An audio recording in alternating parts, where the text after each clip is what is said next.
Welcome to the Fight with Teddy Atlas, presented by Dynamic Striking. I'm Ken Rideout, joined as always by the voice of combat sports, the legend Teddy Atlas. Teddy, how you doing? 22 pounds and counting. 22 pounds down. I was just going to say, hey, Skinny Malinks, how you doing? 22 pounds down. Last time I got on the scale was 18. I waited a few days. About 5 days, got on, bang, 22. So, quite a procedure, me getting on. It's like a weigh-in for like a unified title fight.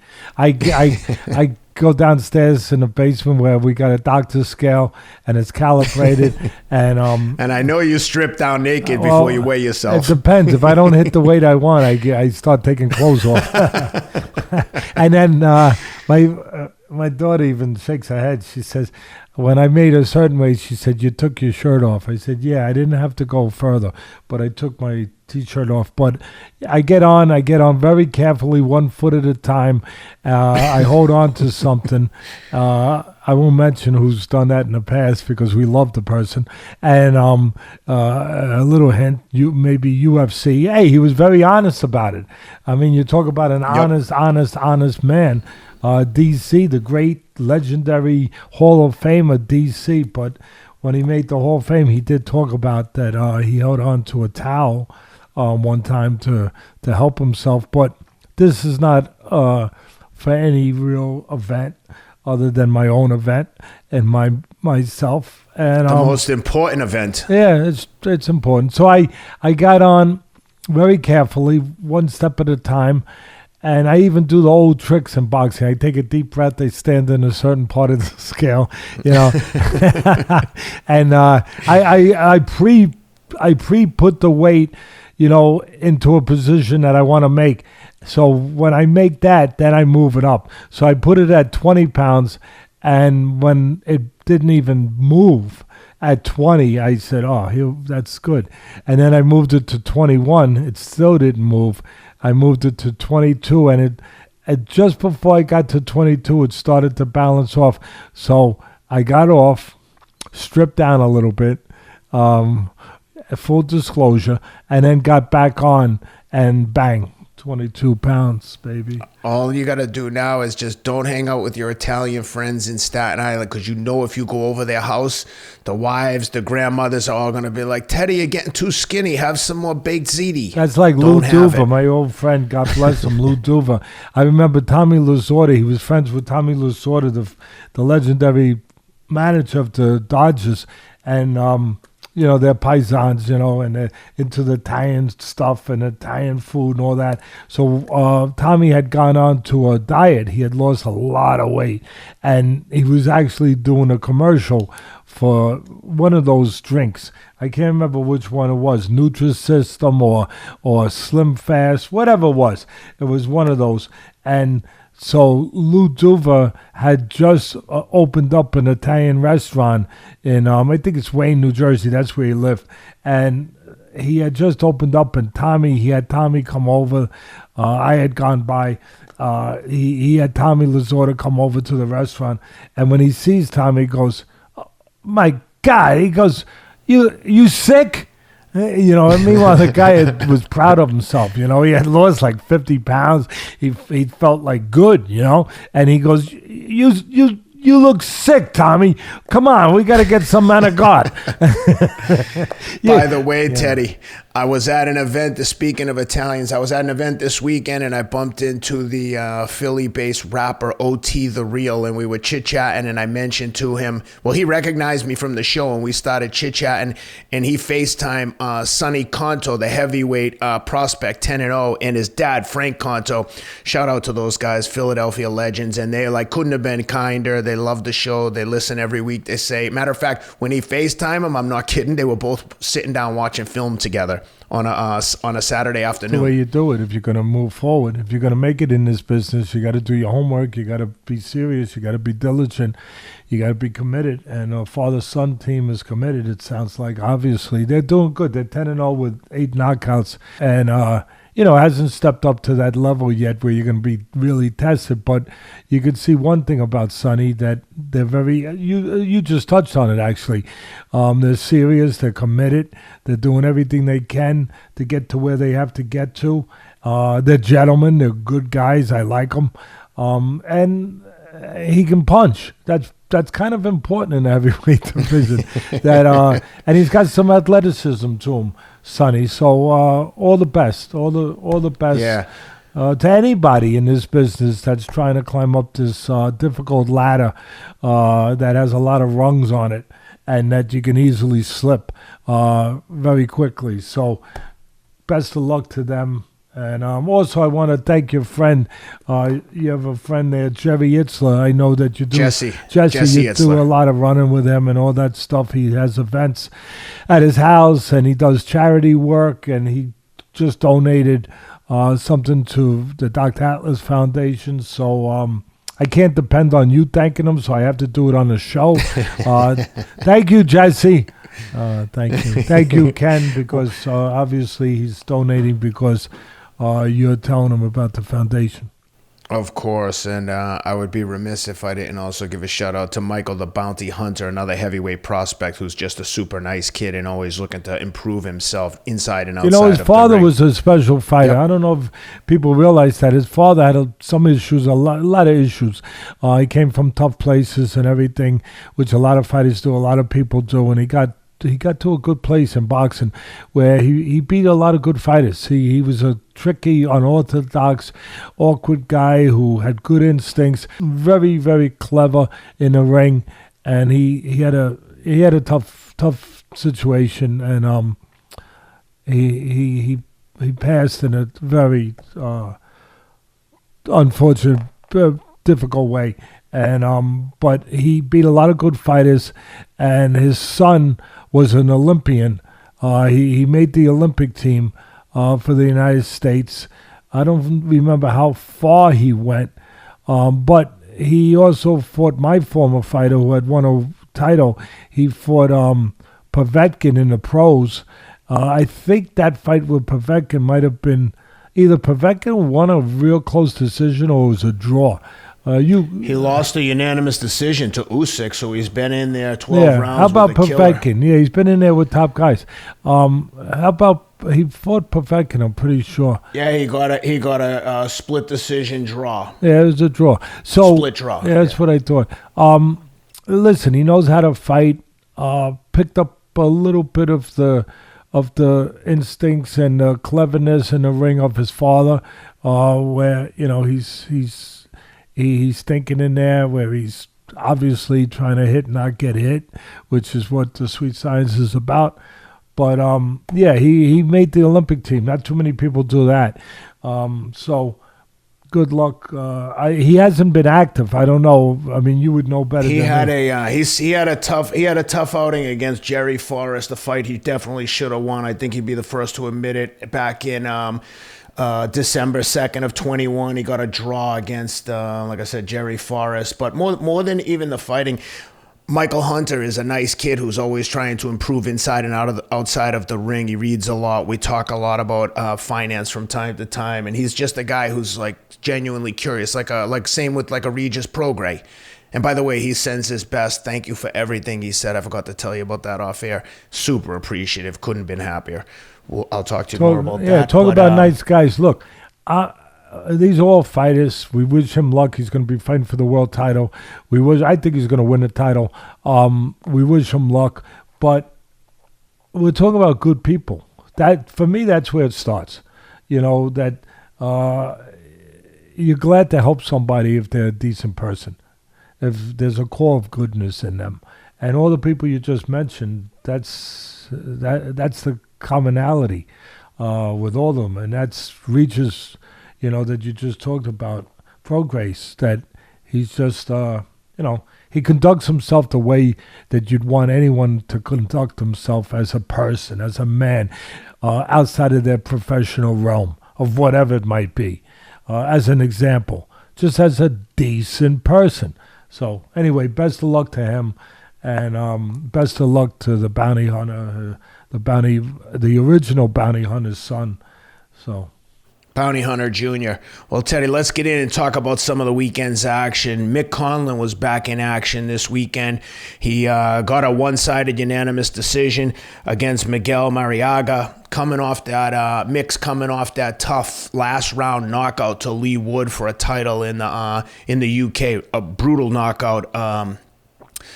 This was a big test for him. I don't think Marriaga wasn't the best opponent he's ever been in there with, but he did exactly what he was supposed to do, so credit to him. He knocked him down multiple times. Mick knocked Marriaga down multiple times, handled his business, didn't get him out of there, but he did the job. One-sided beatdown. Nice to see Mick Conlan back in the win column after that scary knockout loss to Leigh Wood. Like I said, how'd you like that action? Listen, we do the X-ray deal over here, the CAT scan, so we're going to do the whole thing real quick. First of all, Marriaga's 35 years old, so yeah, you touched on it. Shop One, the matchmakers, the promoters, Top Rank. Conlan himself, he was promoting a fight too. He was part of the promotion over there in Belfast, Ireland, where he comes from. I believe he comes from Belfast, but anyway, the fight was in Belfast. And, of course, Conlan represented Ireland in the Olympics. That's right. He is from Belfast. Yeah. He's famous. He famously or infamously stuck his middle finger up in the Olympics when he lost a controversial decision to the Cuban. I had been sticking up fingers to Aiba, way before he started sticking fingers up to Aiba. But I wasn't actually sticking my finger up. I was just telling them they sucked. And they should be abolished from the sport of boxing. When I called, well, they have been kicked out of the Olympics. But finally, a little late. Yeah, but finally. I called for Olympics for NBC when the great Dick Ebersol was the head over there. Guy that's there now is not great, but Ebersol was great, and I think everybody out there likes my unvarnished truth about how I feel. I don't know. A few people do. And everyone except the AIBA administrators and promoters worldwide. Yeah, I started in Sydney and went 4 Olympics with the great Marv Albert and then the great Bob Papa as the announcers with me. I was the color man. And we exposed this stuff. And They still let him stay there. The IOC let him stay there. AIBA, as crooked as they was, corrupt as they was, much as they destroyed young fighters' careers and lives, they let him stay. Finally, they got rid of him. But anyway, Conlan felt their wrath that I had been dealing with for years, and he got robbed against the Cuban. I didn't see the fight, but from what everyone said, and obviously the way he reacted, he got robbed, and he gave his middle finger to the judges, and it went worldwide. It went, went everywhere. It went viral. And then, of course, Bob Arum said, "Oh, that's good. I could promote that. That's a good finger." And so he promoted him. He signed him up with Top Rank, and of course, he fights on ESPN. And like you said, he got knocked out in his last fight. Devastating knockout. Got knocked out of the ring by Leigh Wood. And you want in the final rounds in a fight, I think he may have been winning, but he definitely had Leigh Wood down early. Yeah, he was getting worn out a little bit, but yeah, Leigh Wood's a tough, dogged guy that was a better puncher than him, a little more physical than him. Conlan's not real physical, and he kind of warmed up. It's like a hallmark of those British fighters, Teddy, that they're just dogs, like a Ricky Hatton. You're gonna have to kill him to get him out of there most of the time. No, he's a dogged guy. They are tough. And he warmed down, he broke him down, he knocked him out of the ring, knocked him out. And with a right hand, I believe.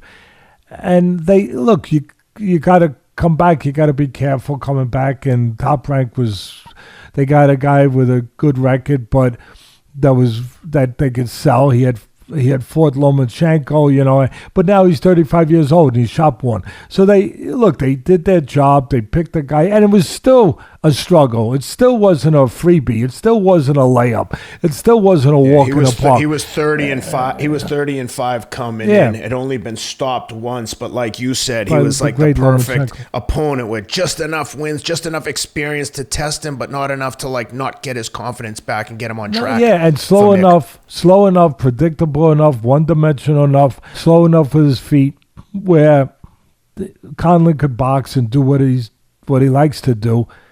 The only guy that stopped him was Lomachenko, stopped Marriaga. And, what did Conlan do? Early on, it was not eventful. It was boring. But they were both doing a lot of gesturing, a lot of positioning, a lot of, fencing, feints, and just trying to get good position. Nobody wanted to lead, Ken, because they were both looking to counterpunch. Conlan likes to counterpunch. So nobody wanted to leave themselves exposed. So there was no action. There was no action in the first few rounds. And then, it started going a little bit more. And it was close. But then Conlan finally, towards the later part of the fight, he got Marriaga to cooperate with him a little and start leading enough where Conlan could get what he wanted without leaving himself at risk, which is to counter. And he started to counter better, and he got home cooking. He got help from the freaking referee. The ref should be ashamed of himself or get his eyes adjusted. There is no shame. There's no shame in the sport. Refs, judges, for the most part, there's no shame. They do what they want to do. Promote what they need to promote, get the results they need to get results. It's happened so many times. It's now you feel silly even pointing it out because it's such a regular occurrence. But it has to be pointed out, Ken, because otherwise we go along with it. We're complicit in it. It's completely agree. It's almost like we agree. Like, oh, so what? It's boxing. What are you going to do? What are you going to do? You're still going to say something, and you're still going to disagree, and you're still going to be, saying going on the fight on this show and exposing these guys for whatever it's worth, whether it helps or not. And, it's just like when people used to say to me, Teddy, you still get disappointed in people when they do something wrong, or, when they do something that shouldn't be done or not deserving of the years that you were loyal to them and you did whatever, you had a relationship, and they disappoint you because they get tempted a little. It's not convenient, or they whatever. They're going to make a little more money or whatever it is, and they betray you in some way. Teddy, how do you still get disappointed? You've been around the block too many times. You know what I say? I'm going to get disappointed till I die, because when I don't get disappointed, I'm dead. When I stop getting disappointed, I'm not alive anymore. I'm freaking dead. It doesn't mean I'm shocked. It doesn't mean I'm surprised at the weakness of people or the strength of people. But it means, yeah, damn right I'm disappointed. Damn right when somebody should do something, they don't do it. And they do what's weak and what's convenient. But I'm not shocked. But yeah, if I'm not disappointed, then I go along with it. And if you go along with it, there's something wrong. So, again, this referee, Ken, he gave him 2 knockdowns that were slips. They weren't knockdowns, they were slips. The replay showed it. Now, finally, Conlan did score a legitimate knockdown, after that. But 2 of them were slips, and it changed the course of the fight. It changed the scorecards. It changed the momentum, the rhythm. Mentally, it changed things, obviously, for Conlan and for Marriaga, especially Marriaga, that, you're the underdog to begin with, and now you got 2 knockdowns that you don't deserve scored against you. You know what? Mentally, it does take some air out of the balloon, and it doesn't help you. So that wasn't nice. That's how I'm going to say that. That wasn't nice. That wasn't very nice. At the end of the day, Conlan got the job done. He got the win. Obviously, the Irishman needed this win badly. Top Rank needed it badly to get their guy back on track, to make him viable again, to move him towards the title. Again, he's not a physical guy. He's a decent counterpuncher. He can box. He had the right guy in front of him. It still wasn't a, like I said earlier, it still wasn't a layup until later when it became a little easier. But he got the job done. and he moves on. Hey guys, want to take a quick pause to give a thank you to today's sponsor, one of our favorites, Athletic Greens, the all-in-one daily drink to support better health and peak performance. I love this stuff, travel with it everywhere, take it every day. Honestly, I never miss a day. I treat it like an insurance policy for my body's health and immunity. These guys spent 10 years with top nutritionists and doctors to create this formula. It's made from 75 whole food source ingredients. It's got all your vitamins, minerals, antioxidants, etc., etc. Athletic Greens has given our listeners 10 free travel packs with your first purchase. By the way, these travel packs are invaluable. I take them with me everywhere. Simply go to athleticgreens.com/atlas. So you enter that into the address, athleticgreens.com/atlas, to claim the special offer of 10 free travel packs with your first purchase. Get your health on the right track. Use Athletic Greens, athleticgreens.com/atlas. Also want to give a shout out to today's sponsor, Feel Free, the botanical-based kava root drink. Comes in a little blue bottle. I love this stuff. I take it probably 2 or 3 days a week, especially before big workouts.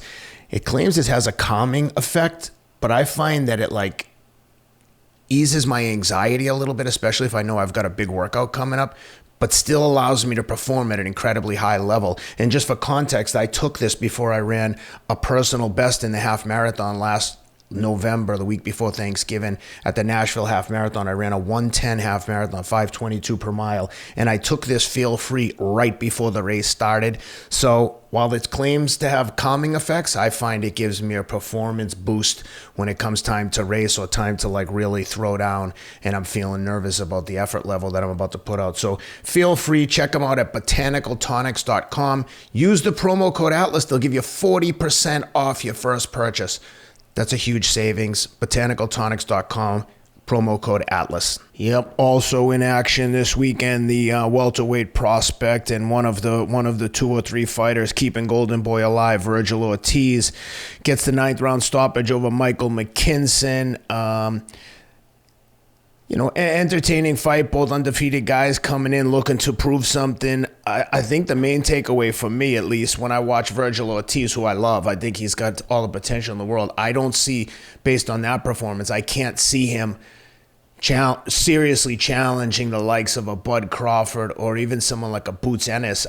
Maybe I'm wrong, but I'm dying to hear your take on this, because I really like Vergil Ortiz. But if this guy McKinson had any punching power, I think he could have hit him a few times and done some damage. But like I say, Vergil eventually wore him down, laid some beautiful uppercuts and body work on him. Eventually, 9th round. I think the corner stopped it in the 9th after having McKinson down in the 8th. How'd you like it? And what'd you think about Ortiz's performance? Do you think he's ready for that next level? I like Ortiz. He's only 24 years old. I like him a lot. I like him after the fight, the way he conducts himself, the way he talks. He's articulate. He's a gentleman. He's humble. I like the way he fights. I like the way he's developing. That's the key word. To your point, developing. Let him continue developing. He's young, and let him keep growing. Let him keep getting better. Keep him away from Crawford. Keep him away from those guys you just mentioned. There's no need to go there right now. And listen, there's no knock on him. Those are special guys you just mentioned. We still got to find out about Boots Ennis. He still has to be tested at that next level, but he looks pretty damn good. But Crawford doesn't have to be tested. We know what he is, and we know what Spence is. So keep him away from those guys. And again, It's no knock on them. Those guys are special. That would be like back in the 80s saying, keep someone away from Sugar Ray Leonard or Tommy Hearns or Roberto Duran. No knock on them. Those guys are special. Keep them away. They're not ready yet. And Teddy, I'll say this about Ortiz, just for those who may not know. He's 19-0 with 19 knockouts, but more importantly, he's progressing nicely in terms of the step-ups. He stopped Maurice Hooker. Then he stopped Kavaliakis, the Mean Machine, I believe they call him. And now he's got Michael McKinson, who was undefeated when he beat no, that's not Mean Machine. Kavaliakis was 21-0-1 when he stopped him. So he seems to be progressing nicely. But like you said, he's still young and he probably needs some more seasoning before he gets to that top level. Although he's such a nice kid and such a tough guy, I'm sure if they offer him the fight, he'd jump right in there. But from a promoter standpoint, you may want him to have a little more seasoning for those next level guys. Unless they're giving him as much money as you have, there's no way that De La Hoya is jumping into that. First of all, he's not really completely stupid, especially when he's sober.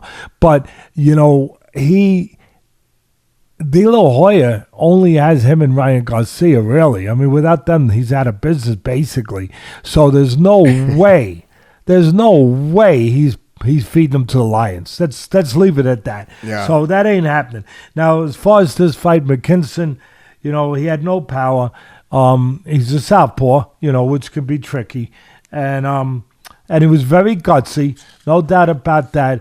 But, you know, he was a cutie. He was a slick cutie with no power. And but the steady pressure and body work of Ortiz finally broke him down. McKinson tried to fight with him, which I thought was kind of not the smartest thing to do with a guy who's just better in that area and stronger in that area. But he did try to fight with Ortiz, but Ortiz was too strong. Then he tried to use his legs. And Ortiz did the right thing, which you want to see in a smart fighter, a developing fighter, a future champion maybe. Ortiz took the air out of his tires with the body work. At the end of the day, Ken, it was a workmanlike job by Ortiz getting it all done. And as I said, you know, keep him away from those monsters right now. You know, like they have that thing on the pack of cigarettes where it says smoking these could be dangerous to your health. The Surgeon General says to stay away from cigarettes. It can be dangerous to your health. Right now, I'm not the Surgeon General, but Teddy Atlas and Ken Rideout on the fight are giving you a little bit of advice you probably already know because you have smart people with you. Stay away from those guys. Don't let your ego get involved. Stay away from those guys. Give yourself more time to develop. Yep, great advice. And we'll just keep rocking through these because we've got a ton of stuff to coverage for a relatively quiet weekend. There was some notable action in terms of, at least in terms of the UFC and some of the developments going on in boxing. But with that being said, let's talk about next week. Teofimo Lopez back in action after suffering the loss to George Kambosos, lost all his belts. Had to be a big blow for Teofimo. Very proud guy. They loved being the unified champ. They took it from Vasily Lomachenko. And they didn't miss a PR opportunity to get pictures taken with all those belts. And hey, they earned them. They deserved it. But the point is, suffering a loss when you're riding high like that, especially when you've just won all the belts. A lot of people argue, like, to be the champ, you really have to defend the title once or, you know, to kind of solidify your position at least. And tough loss for Teofimo. Especially then, you know, George loses all the belts to Devin Haney, his next time out. Nevertheless, we got Teofimo back in. He's in with Pedro Campa, a guy, honestly, I didn't know too much about. He's 34-1. He's got 23 knockouts. But the one thing that sticks out to me, and he's got a draw. The one thing that sticks out to me, Teddy, is look, there's no problem with fighting in Mexico. They have some scraps down there, as everyone knows. But this guy is, in 34 fights, he's had one fight in the U.S. And, you know, it's hard to read into someone's record when all the fights are in one particular foreign country. You know, reporting of the results, et cetera, aren't always, like, completely accurate. Nevertheless, looks to be a bounce-back fight for Teofimo. I'd be surprised if they'd even use a guy like Campa as a sparring partner had they won that fight against Kambosos. But nevertheless, it's on Saturday night. What are you looking for in this one? I'll go down the road a little more. You did a good job going down there. I'll go down like I used to go down the road when I was calling the fights, and I wanted to give the fans every bit of information they could get to handicap the fight before I even called it and to have an idea of what was going to happen. He's, as you said, he's 34. We're talking about Campa, Pedro Campa. He's 34, 1-1. 30. Pedro Campa is 30 years old. Yeah, 34, 1-1. I didn't say he's 34 years old. He's 34. Oh, sorry. You said 34. I'm sorry. I thought you said his age. Sorry. That's all right. You're right. 34-1, 30-year-old guy. Can you hear good? You all right? Those things work? All right. 34-1-1. Old age. No problem. 23 KOs. He's been knocked out in his one and only loss. And he was knocked out in that one loss to a fighter who had a record at the time of 11 wins, 8 losses, and 1 draw. So that tells a little bit of the story right there. The great Carlos Jimenez. Yeah, now listen, it doesn't mean that a guy with a bad record can't be a steady, good, solid guy. Of course that doesn't mean that. It doesn't. Because a lot of times they are. They're experienced guys that just weren't managed well, and they fought everybody in their hometown. They got some bad decisions, whatever. But it's the right guy. You're on the right track. We're on the right track. Top Rankers, obviously, they're being careful. They're going to make sure they bring them back with some sheet music, like the old timers would say, bring your own music. So they're going to bring a little sheet music and play their own tune. And he's got a guy in camp. I broke him down a little bit, so I could give you a quick report card on him, where he's not physical, he's not a puncher. He's crafty enough. He's a decent, solid enough guy. But the only problem is he's right in front of you. Anyone who's right in front of Teofimo might have a problem because he's very explosive. You know, he's a good puncher, obviously, very explosive. He can put his hands on you clean. He's going to have a chance to get you out of there. And Campa is a guy that you can put your hands on him, especially with a right hand, where he's got a flaw, I noticed, of dropping his left hand when he slips to his right, where he's in the lane of the right hand. And he'll lay over on the right side with his left hand low. And I have a feeling he's going to eat a right hand from Lopez because of that. And he'll probably get an early night to the showers because of that. But again, a game guy. He behaves like a fighter. He's experienced. He's solid enough, technically. Got a little craftiness to him, move his head, get away from the shots he needs to. But he's in front of you. And I think at the end of the day, like I said, he's not a physically strong guy.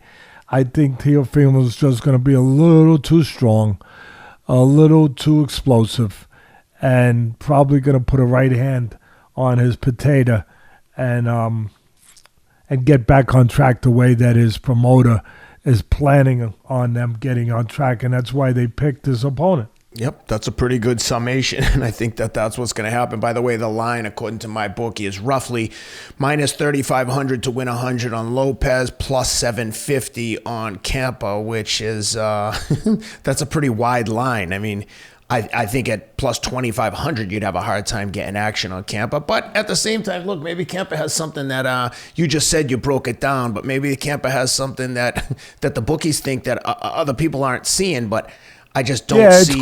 It's called a horseshoe in the glove, but I think they're gonna. I'm pretty sure they're gonna check for that, Ken. I'm pretty sure. Yeah. And look, at the end of the day, it's what the doctor ordered.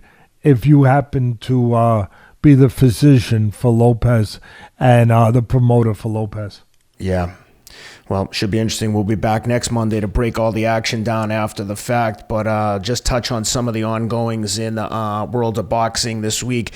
Jake Paul obviously had his fight with Hasim Rahman Jr. canceled on the surface, no big deal, but when you really think about what's going on there, the promoters and everyone involved, a lot of money had been spent building this fight up. Rahman, whether you think it's Jake's fault or Rahman's, is neither here nor there, but at the end of the day, Rahman admitted, hey, I know I took the fight at 200, but I was never coming in at 200. I was just going to take the penalty, fight for the minimum, and come in at 215, which, okay, I mean, that pretty much sums up the whole sport of boxing. Like, yeah, I'll agree to do that, but I don't really agree. I'm just going to like pull a fast one at the last minute, whatever. A lot of money have been spent promoting the fight, building it up. They have a whole undercard. For those who don't know, when you're in a training camp, you've got to pay, your trainer, boxing gym fees, dues, get your, I mean, for the guys who are coming up level by level, you get bigger expenses with each training camp. You got to pay the sparring partner more to come in, the better you get. So they've got the training expenses, the sparring partners, everything associated, your trainer, everyone who's working with you is going to get paid on fight night. When you've been in training camp for 10 weeks and you've got 2 weeks left, this fight was canceled 1 or 2 weeks out. You're out of pocket for several thousands, in some cases, tens of thousands of dollars in training expenses.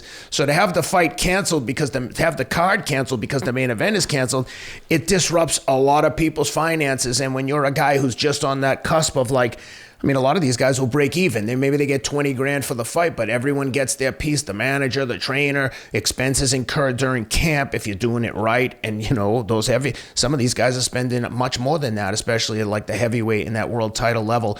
Nevertheless, the fight gets canceled. Then Jake Paul came out and announced he's going to pay everyone who's on the undercard. Whatever their purse was, he's going to pay it. He says he also lost millions of dollars. No, let's be accurate, Ken. Let's be accurate. I wanted to talk about this because I think it's admirable, beyond admirable, proper, right. Nobody else really does it.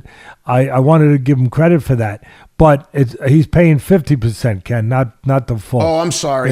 Yeah. We just want to be sorry accurate. about that. It's all right. It's all right. I misspoke. But the fact that he's paying any of them allows, 100%. if nothing else, that's why I wanted to mention this because everything you said, right on.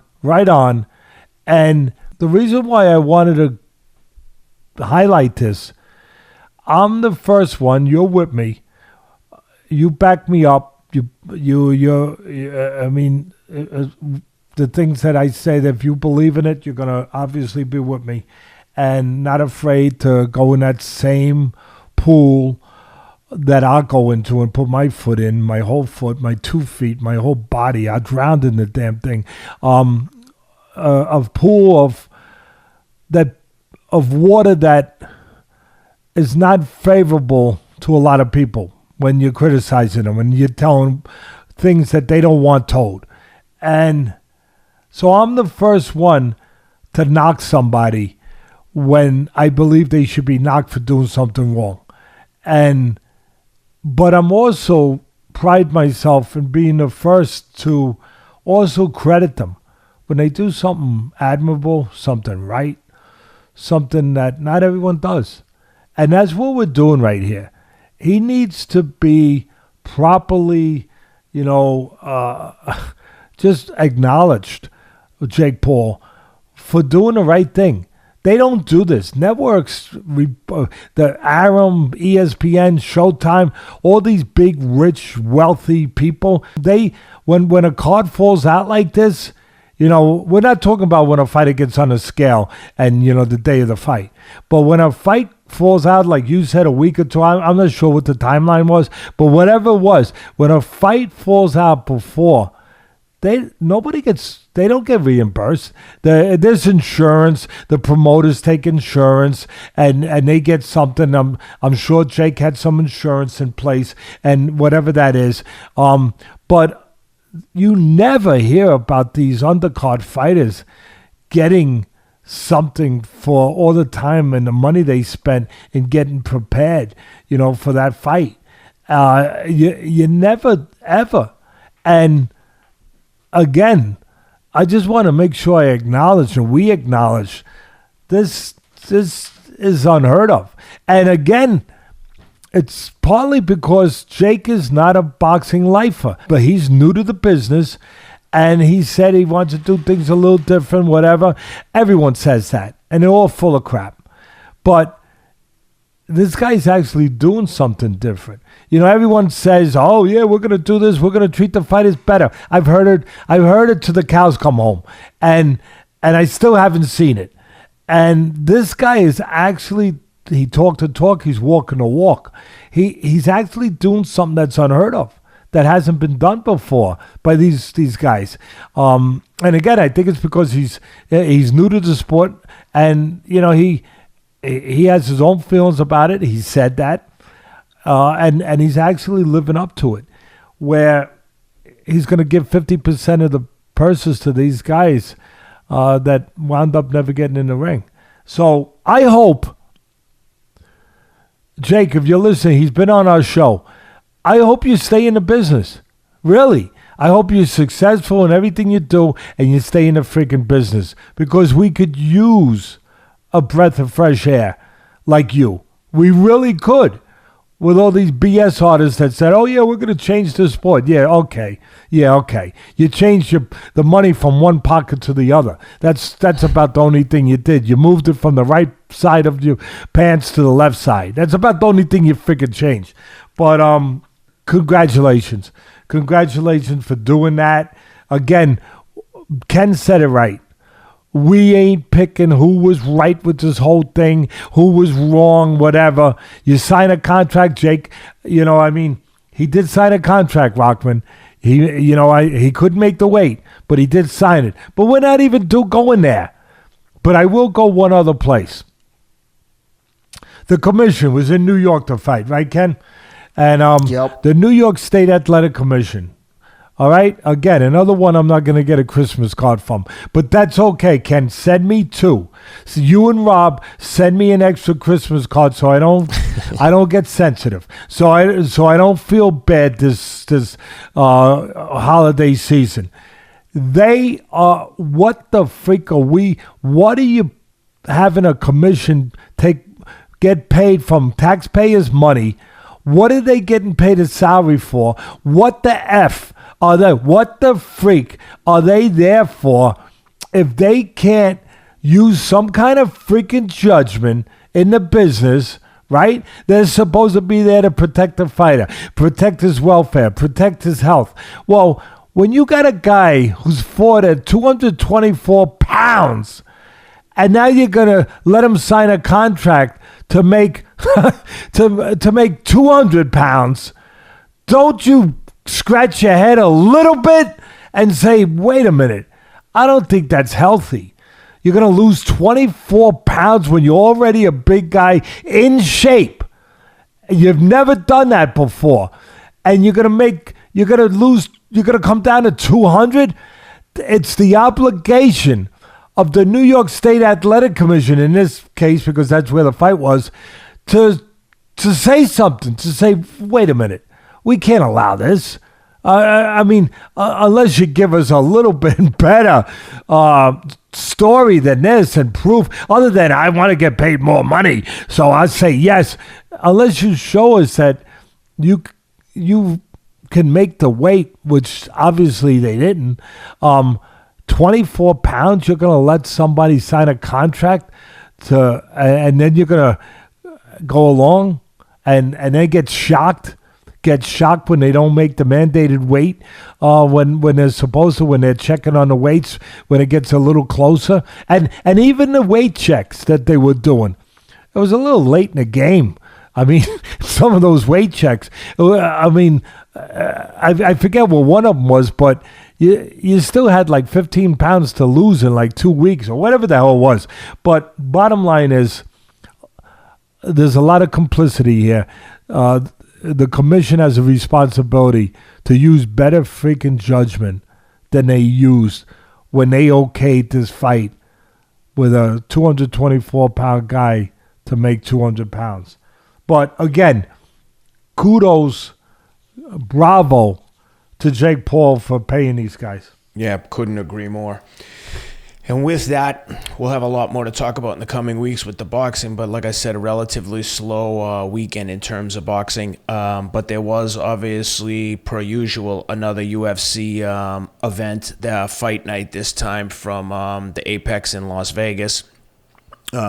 Let's just... how would you prefer to do? You want to talk about the main event first, Teddy, or you want to talk about some of the undercards via quick hitters? All right, let's hit the main event, and then we'll do some quick hits on a bunch of the other cards because there was a lot of good action on the card.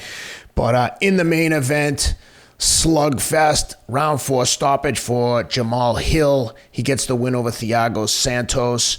Man, these big guys, there's not a lot of room for error at that light heavyweight. The guys are just athletic enough and big enough to really put a hurting on each other. And this fight didn't have was no shortage of big shots landed. How'd you like it? I found it very interesting. I like most of UFC fights because even if it's not scintillating action, there's always some kind of strategy, chess game. Even if they're on the floor, most people want to see them standing, striking. But even if it's on the floor, I find it as floor chess, where they have to make the right move. You put your hand in the wrong place, and you're in a lot of problem. You got a problem. Next thing, you're in an arm lock, or you're in whatever, one of these crazy locks that DC and Bisbane and Joe Rogan describe magnificently to the audience and educate you as to calling a fight, which is what color analysts are supposed to do. And so there's always something going on strategically, mentally, guy being driven to a place he's never been driven to before, physically. There's always something to overcome. So the first 2 rounds, I gave him to Hill. But Santos, very strong, big guy. He got the geography I talk about all the time, Ken, that he needed on the mat in the 3rd round. The geography that he needed to put his best foot forward and to use his skills to the utmost, his physicality. He got that. He got to the mat in the 3rd round. And by doing that, he made the fight close. And as I said, more interesting. And then Hill reminded me a little bit, and I don't think I'm jumping I'm jumping a gun on this one to go to somebody so magnificent. But he reminded me a little bit of the great Adesanya, who I really like. We like. He's been on our show.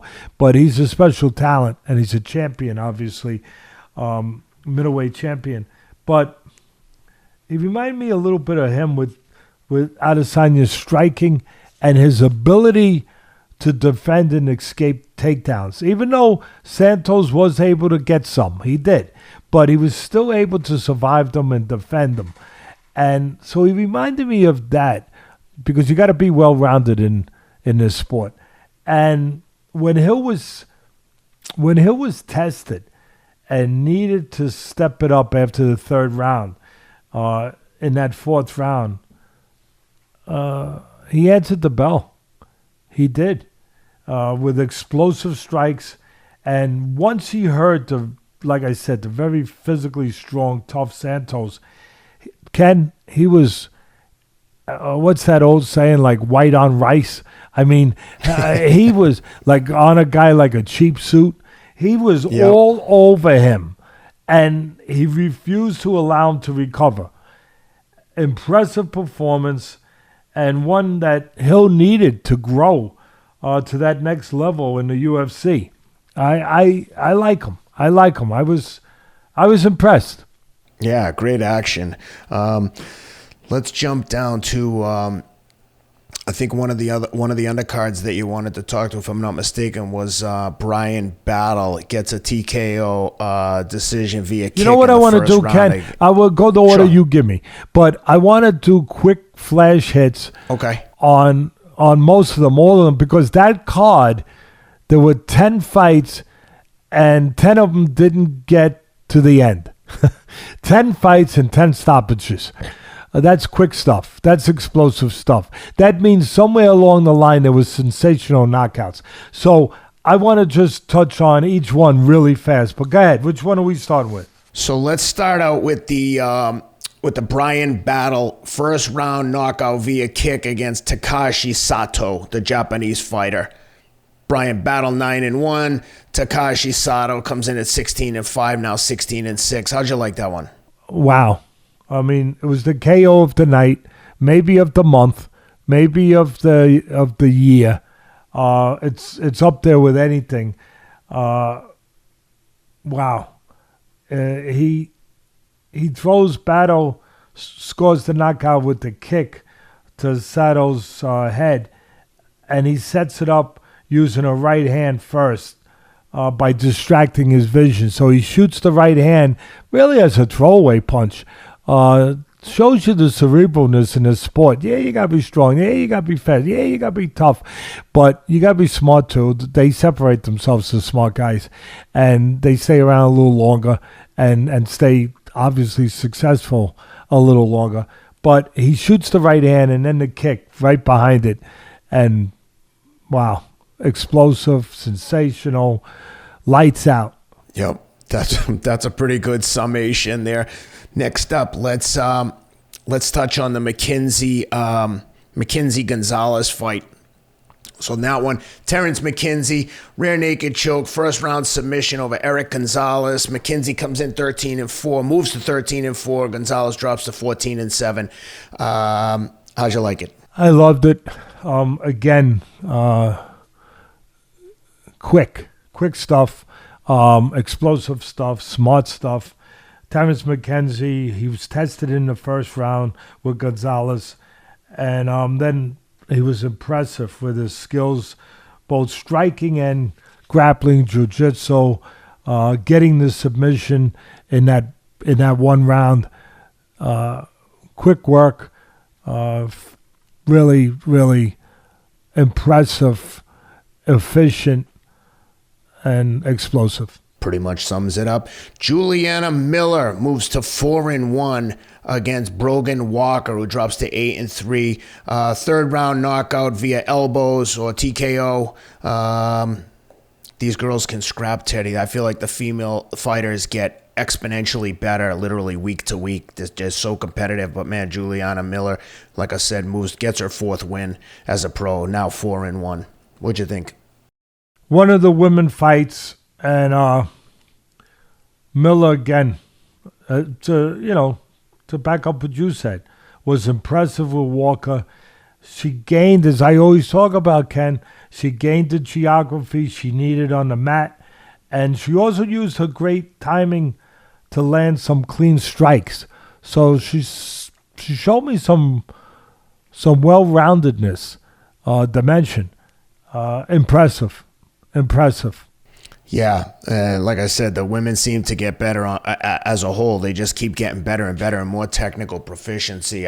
We talked about this when Christy Martin was on. Back in the day, even the early days of boxing, early days of USC, the women's game looked very raw and undeveloped. And now those women get in there and, my God, they're like, you can see them evolving so quickly. Christy Martin was a pioneer for that stuff, and that's why we had her on air. That's why she's in the Hall of Fame. That's why she just wrote a book with another Hall of Famer, Ron Borges, and I love Ron Borges, yeah. Boston Globe legend. Of course you know him because he's from Boston. Now, if he was from Milwaukee, you'd be like, what? Oh. But if he was as good as he is, especially if he was, God forbid, from Tampa. I know you don't like Tampa anymore because you feel like you got something stolen from you, something. Yeah, well, I mean, if he went from Boston to Tampa, that's a huge downgrade for athletes and writers to have to go down to that, small market I'm gonna audience. Save you. Go ahead, let's move on. I look out for my friends and my partner. Hey, Kamaru Usman's brothers in action. I'm sure that's a description Muhammad Usman would love to shake. Everyone wants to be their own man. But he moves to 9-2 as a professional, scoring a second-round knockout via punches against Zach Poga, who drops to 6-1, came in undefeated. But, man, these, I always tell the African fighters when they come on, Kamaru,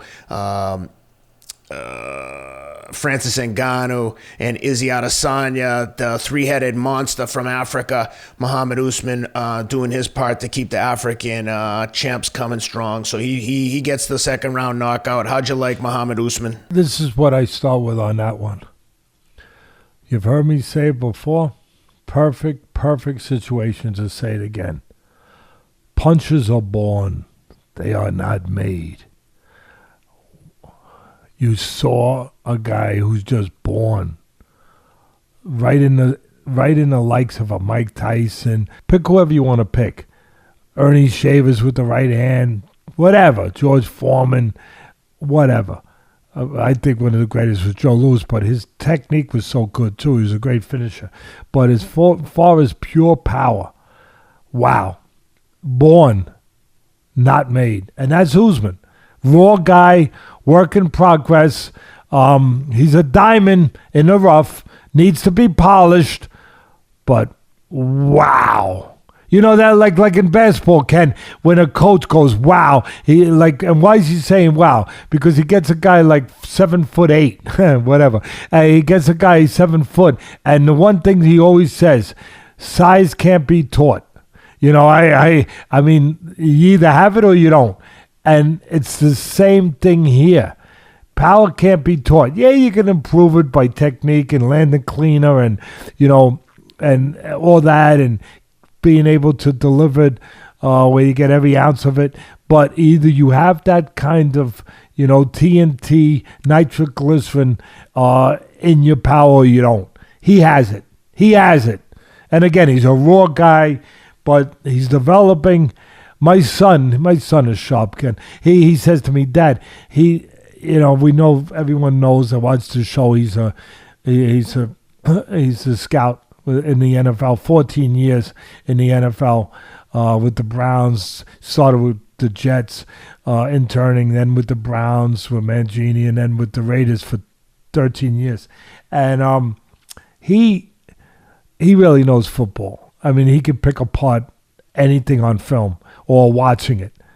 But he knows boxing. Him and my daughter, they had no choice. I mean, what the frick? They didn't grow up around an ice cream maker. You know what I mean? So they might not know much about Carvel, but they know about boxing. And right away, he texts me. He goes, Dad, this guy still don't even know how to turn the hook over. He didn't even turn it over right. And look what he does. Can you imagine when he learns a little more? I said, yeah, it's frightening.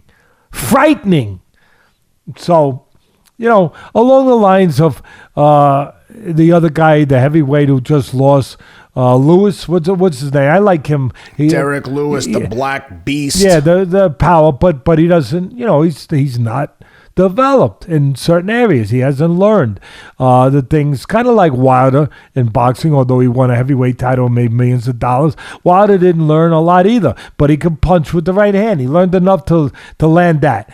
And of course, Lewis has had great success. He's got a great following in the UFC. He's exciting. He can punch. He's got that natural punching power, but he's raw. He hasn't really developed or learned all the things. I don't know if it's him or the people around him or a combination, whatever, that he just figures he don't need to learn. He just depends on his power. What do I got to learn for? I freaking hit a guy, they go away. So, I don't know. But I believe that this guy, Usman, wants to learn. He is looking like he is learning. And that power, again, you don't see it too often. The one thing I want to add to it, with the devastating knockout, was thank God this referee acted quickly, because these guys jump on you because they know how tough everyone is, and you got to keep going until the referee stops you. And Usman jumped on him. He was already out. His opponent was. I'm trying to. What was his opponent was Paga. How do you pronounce it? I want to make sure I'm saying it right. Paga, right? I would call him Zach Paga. Yeah, Pauga. All right, Paga. I'll just say Zach. I'm being very safe. The Zach attack. And yeah, Zach got sacked. But look, they're brave men. They get in there, and women, they get in there, and they're willing to face what they got to face. But they got to be protected because of the danger of their sport. And it's up to the referee in this case. And the referee did his job. He jumped in there. Zach Paga was out. out from that punch. He hits the canvas out, and right behind him is this powerful Usman hitting him with a hammer fist. He did catch him one. He was out. He didn't need to catch, but he don't know. Usman don't know. He's just doing what he got to do. Make sure the guy don't get up. And he hits him with a hammer fist, and thank God the referee stopped the next one, because who knows what would have happened. And the reason why I'm touching on this, Ken, is because it reminds you how dangerous this sport is and how important it is to have the right people in place, in this case the referee, that can act quick enough, that are sharp enough, that are alert enough, that are in position enough to be able to get in there the instant the guy's out. The instant the guy's out, got to get in there. Just like when they submit them, and these guys don't submit. They refuse, like the fight a couple weeks ago with Matt Schnell, with his opponent, and we have Matt Schnell coming up on an interview that people should really listen to. That's it if they want to look. Speaking of that, Teddy, for everyone listening, please stick around. After this, we're gonna add on our conversation with Matt Schnell. You're gonna love it. If you're a UFC fan, love it. Or just a fan of combat sports, like, you want to hear what this guy has to say. His comeback victory was just 100%. Incredible, and just a super nice, humble guy. Stick around for that. That'll be right immediately following this episode. If you want to learn how these guys do what they do as far as refusing to submit, that they get themselves to a place where they refuse to be taken to the dungeon, to the furnace. They refuse. They will their way through it somehow. Then listen to this, because he talks about it. You'll really enjoy it. Because it'll help you with your fight in whatever you're fighting. It doesn't have to be in a ring. Whatever you're fighting, whatever you're dealing with, whatever you're trying to overcome, whatever you're trying not to submit to, it will help you in that way. But getting back to this fight, thank God the referee, he jumped in there and he minimized the damage. It's so important, Ken. Referees got to be like you. They got to be in shape. Seriously, I'm not joking. They got to be in condition. They got to be, not that I don't like fat guys, because I was a fat guy a few minutes ago, but you want a guy that's in shape, that can move quick, that can get there before the next hammer fist comes when a guy is helpless. And that's what this referee did. Kudos to him. Kudos to Dana White, making sure that he's got the right referees there. So important. Such a dangerous sport, such a great sport, but a sport where you need the right people there to look out for the fighter. So I can't wait to see the Usman fight again. I like explosions. I like explosions.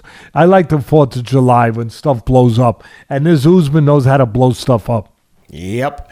And with that, let's get into the co-main. Neal beats Vicente Luque. 3rd round stoppage. Neal gets his 2nd win in a row. As I was preparing and just looking down the notes of the things that Rob mentioned that we wanted to discuss, I was looking at Neal's record. We talked about some of the boxing records and some of them not necessarily being the most impressive, like the kid who's fighting Teofimo, no fights out of Mexico. Looking at Neal's record, listen to this. He gets a knockout win over Mike Perry. 1 year later, he loses to Stephen Wonderboy Thompson, unanimous decision. Then he loses to Neil Magny, unanimous decision. Then he beats Ponzinibbio, and now he's in with Vicente Luque. I mean, that's like a murderer's row of the welterweight division. Okay, Mike Perry's not like a top tier guy, but you can rest assured you're going to have to kill him to get him out of there. He's going to fight till the death. Very experienced, there's just experienced no guy. soft touches. You're coming off a loss. Maybe we give him someone, get him back on a winning track. Yeah, okay, put him in with Vicente Luque. Not in the UFC. That's why they have an audience they have. That's why they're successful. That's why they get TV ratings better than Top Rank and Showtime and all those other places. They'll argue. Oh no, we get rated. Please, on your regular shows, you don't get nothing. you get diddly squat compared to what the UFC gets on a regular basis, because the audience knows you're going to get competitive fights. And they also know in boxing, you're not. Yeah, you're going to get your good fight once in a while, and you're going to get your, you're going to get the carrot that's given to you every once in a while, the bonus that is the bone that is thrown by the promoter to you every once in a while, the big fight, whatever. But you're going to get a lot of crap. You pay $85 or $100 for it. No, and you're going to listen. That's true.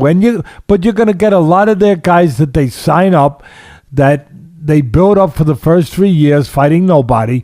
I shouldn't say nobody, because anyone who gets in the ring, there's somebody. But fighting very soft competition, very well-selected competition, where they're not competitive fights. And you're going to get a lot of that for the first few years, because that's what they do. They sign the guys up, they build them up to a record, and then they get to the big fight. So UFC doesn't do that. You got to earn your way. You truly got to earn your freaking keep. Yeah, it's Dana White's way or the highway. Now, look, does he make exceptions when he sees he's got a superstar coming up like Patty and McGregor and all that?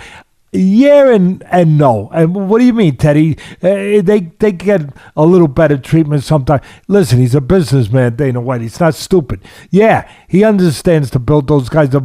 But there are no real layups. There are no real, easy opponents, if you will. There's guys that are better, no doubt about it.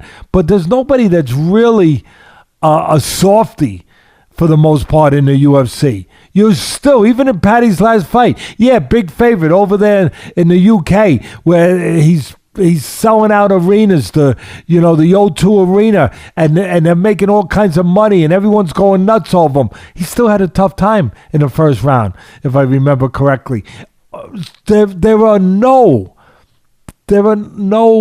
just slam dunk layups for the most part in the UFC. You're going to fight somebody tough. And and to your point, and again, to my point, that's why it's grown.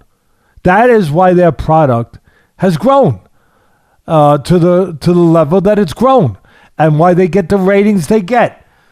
Getting to Neal and Luque, to break that down. The first thing I'm going to say was Neal was very explosive and impressive, knocking out, again, the tough and experienced Luque, who has never been knocked out in his career. As far as I believe that's 100% accurate, Ken. Just check me on that I am accurate. I always depend on you and Rob just to make sure. But he knocks out a tough, experienced guy who's never been knocked out. So the first thing I say is, hey. 0 knockouts. Yeah. He's been submitted with some submission holds a few times, yeah, but so never majority of his decisions. Yeah, he's got a granite chin. And Neal goes and knocks him out. And Neal is definitely a guy to watch out for me. But now I got to say something about Luque, who's so tough, that this is the price you pay sooner or later, and it's no knock, I'm just pointing something out here. That's my job. Where you depend just on toughness, just on physicality, just on your chin, and that's great. But if you depend just on that, that's only got so much of a shelf life. It really does. There's an expiration date on that, Ken, for everybody. One of my favorite fighters back in the 70s, the early 80s, Danny Little Red Lopez, when he got knocked out by the great Salvador Sanchez. I love Lopez. Tough guy, but he didn't move his head enough. Got hit, but he overcame it. He overcame knockdowns. He overcame punches. He overcame everything. And then he caught you with his big punch, the right hand. But not when he fought Salvador Sanchez. That was it. Because the guy was not just tough, he was smarter, more advanced, technically better. And that's the case with Neal and Luque. When you have a guy like Luque who is making his bones basically on just being tough, wearing guys out toughing guys. Again, I'll say it again. There's a shelf life on that. And it's just a matter of not if, but when you're going to run into a guy that's not going to be enough. It's not going to be enough. And it wasn't enough. That's it. That's what happened. You got to love Luque. But that's how you have to, that's the answer to what took place there.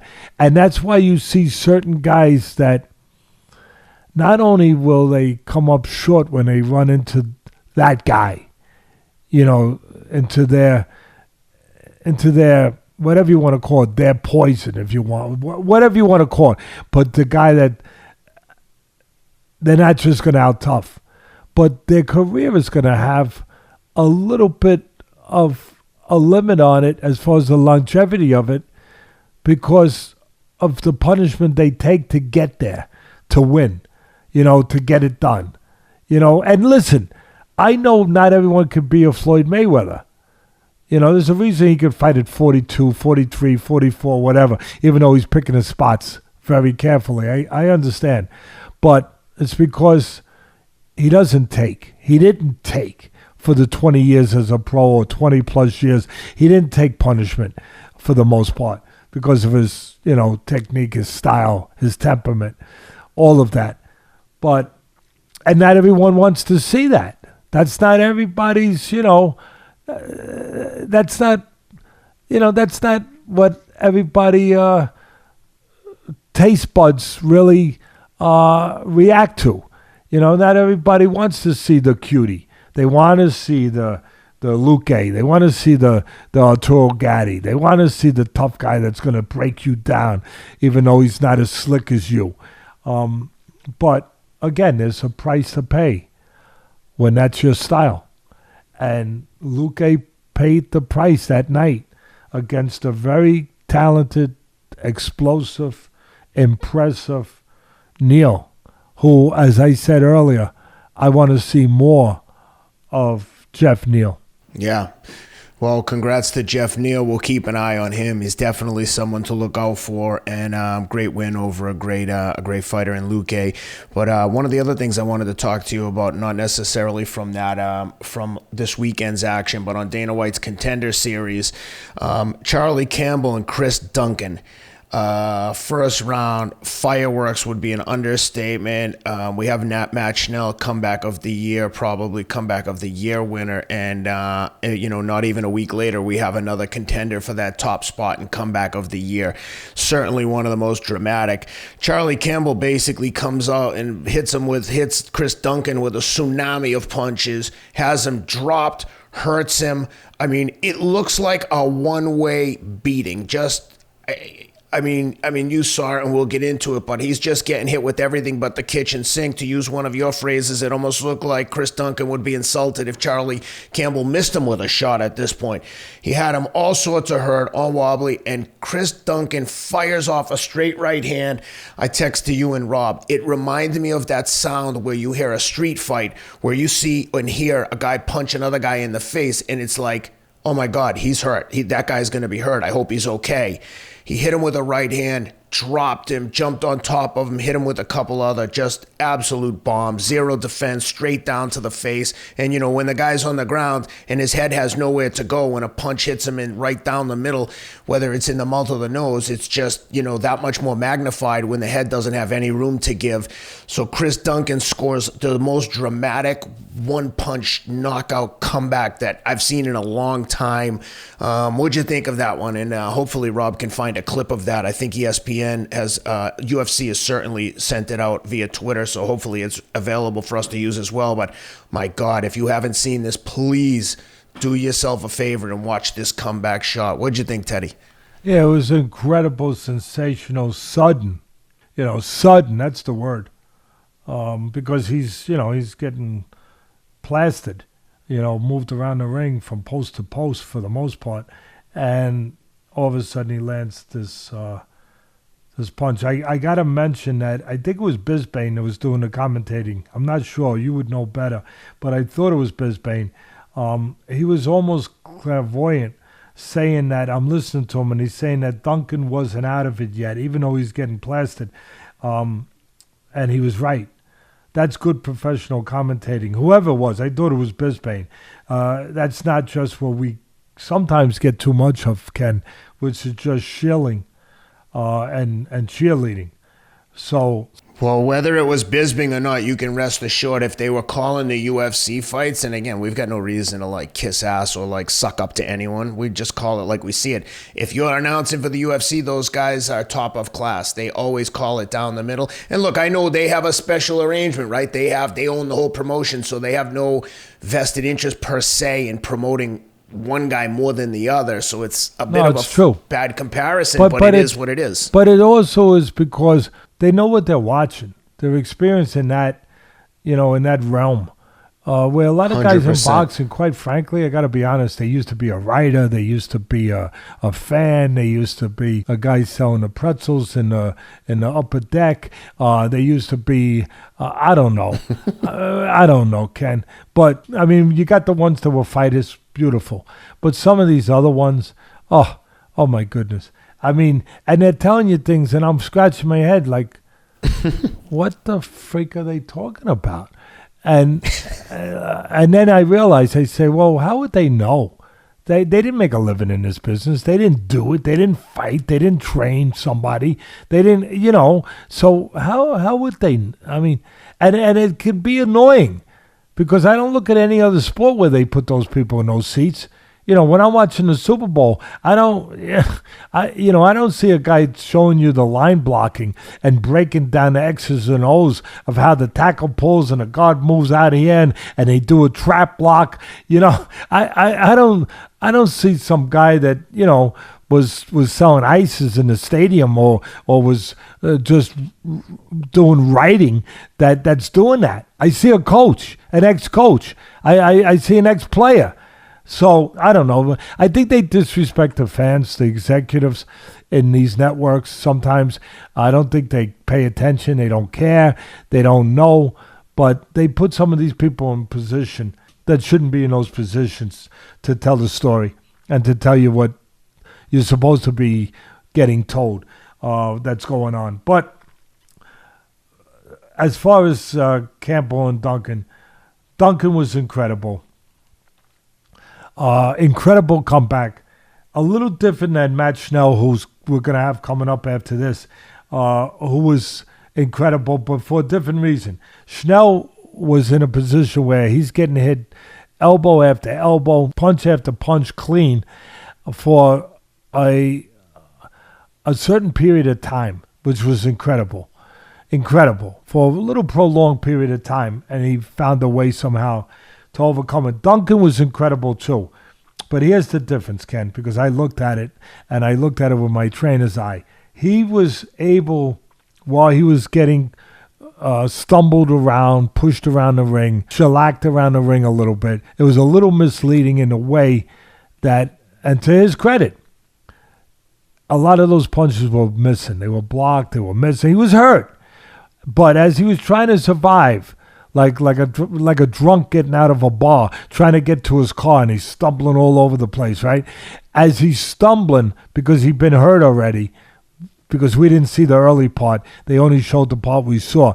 As he's stumbling around, a lot of those punches, he's moving his head, he's blocking just a little bit, almost like intuitively, and the guy's missing.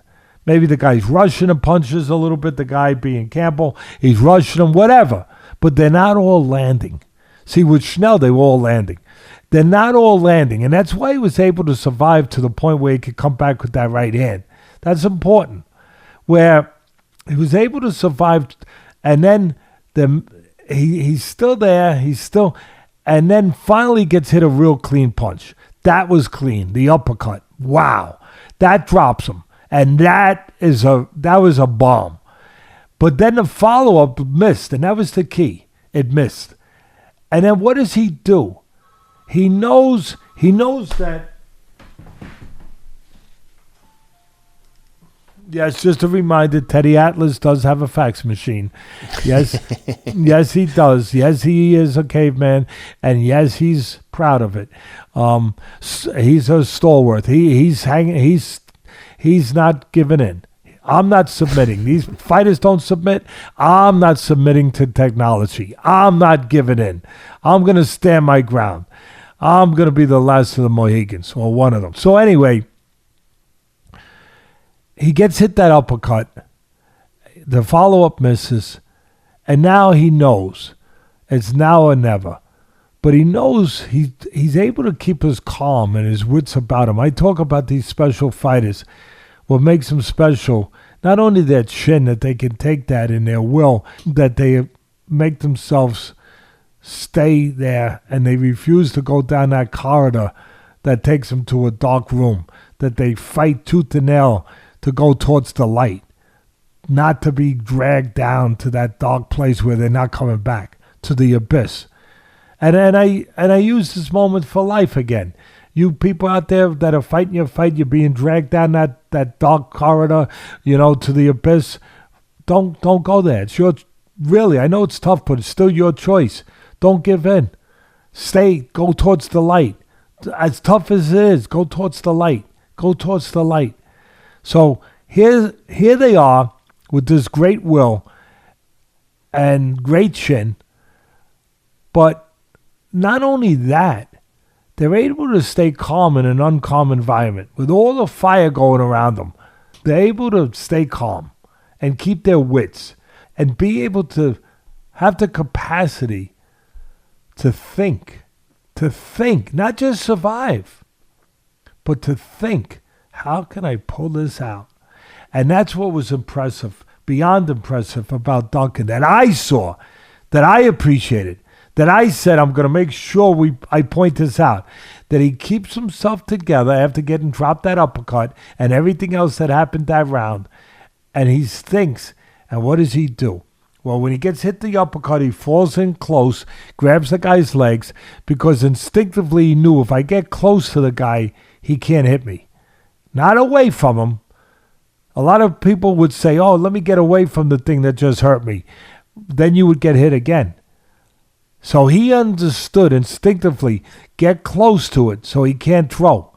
So he gets close, he grabs his legs, he holds onto his legs, he pulls himself up, and he's thinking clear in an unclear environment, and he sets himself.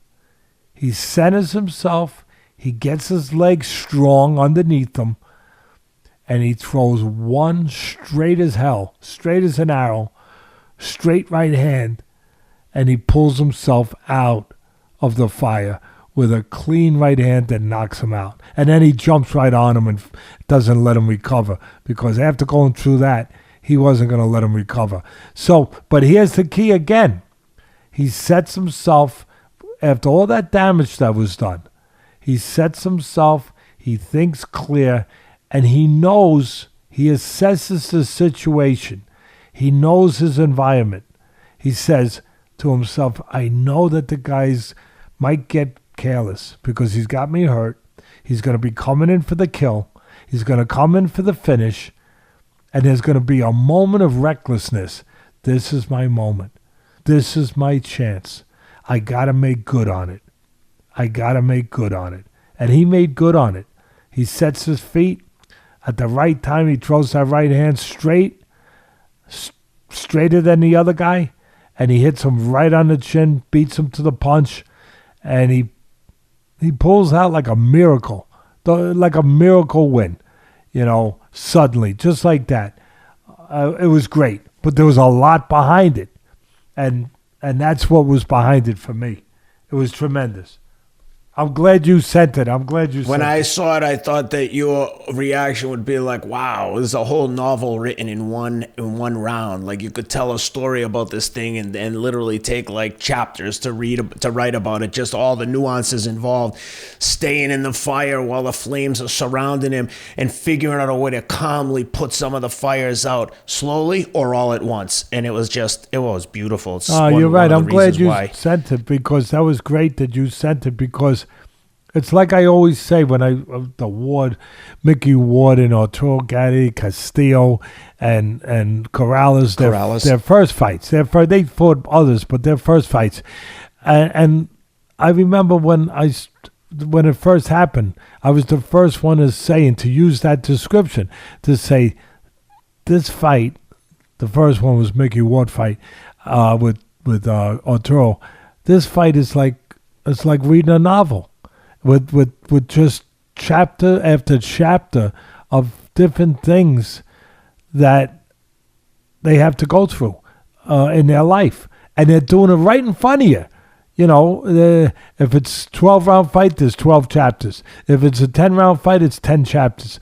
But it's one. You're reading an entire book of somebody's life, watching these fights. Yep. It was, but anyway, this was extraordinary, Ken. I want to make sure I thank you for sending that to me so we can share it with the audience. And I want my audience, our audience, we love you. I think we're at 268,000 subscribers, maybe a little more. But it's got to get bigger because I'm going south. If it doesn't get to 1 million, I'm going south. I know Ken's going to cry. He's sensitive. He'll start crying. But we got to get up there. I see other people up there.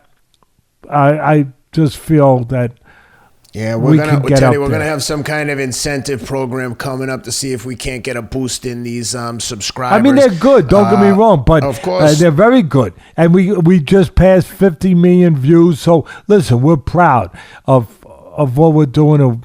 Proud of you guys. Thankful to you guys for being here with us. But I want it to get bigger. I think that it deserves to get bigger. If for nothing else, because Ken's so handsome. So I think it deserves to get bigger. But we wanna just keep growing it, baby. Keep growing it. And everyone should have a friend like Teddy Atlas. And a lot of people misinterpret friendship as just like being nice to each other when it's easy. But the truth is, being a friend is you get tested constantly when you have really close friends, because we all go through a lot of adversity and ups and downs in life. And it's important to know who you can really count on, because it's very easy to be someone's friend when they're on top and they're winning and everything's good and you can just blow smoke up their ass and, yeah, good for you, congrats on the win. But it's who calls when you lose to tell you, hey, if winning was easy, everyone would do it and it wouldn't be worth as much as it is, because, But anyway, the point is, everyone should have a friend like Teddy that's there for you even when times aren't good. But it's important to recognize that comes with responsibility as well. You're also going to be counted on to be a friend when things aren't good. And no one's going to remind you. It's kind of like one of these mysteries of life where you don't get tested. The truth reveals itself whether you know it or not. And I appreciate your friendship, Teddy, and always all the kind words mean so much. Although now you've got people really believing I have Ferraris and a mansion, and while it's funny, I hate to disappoint them when they see me.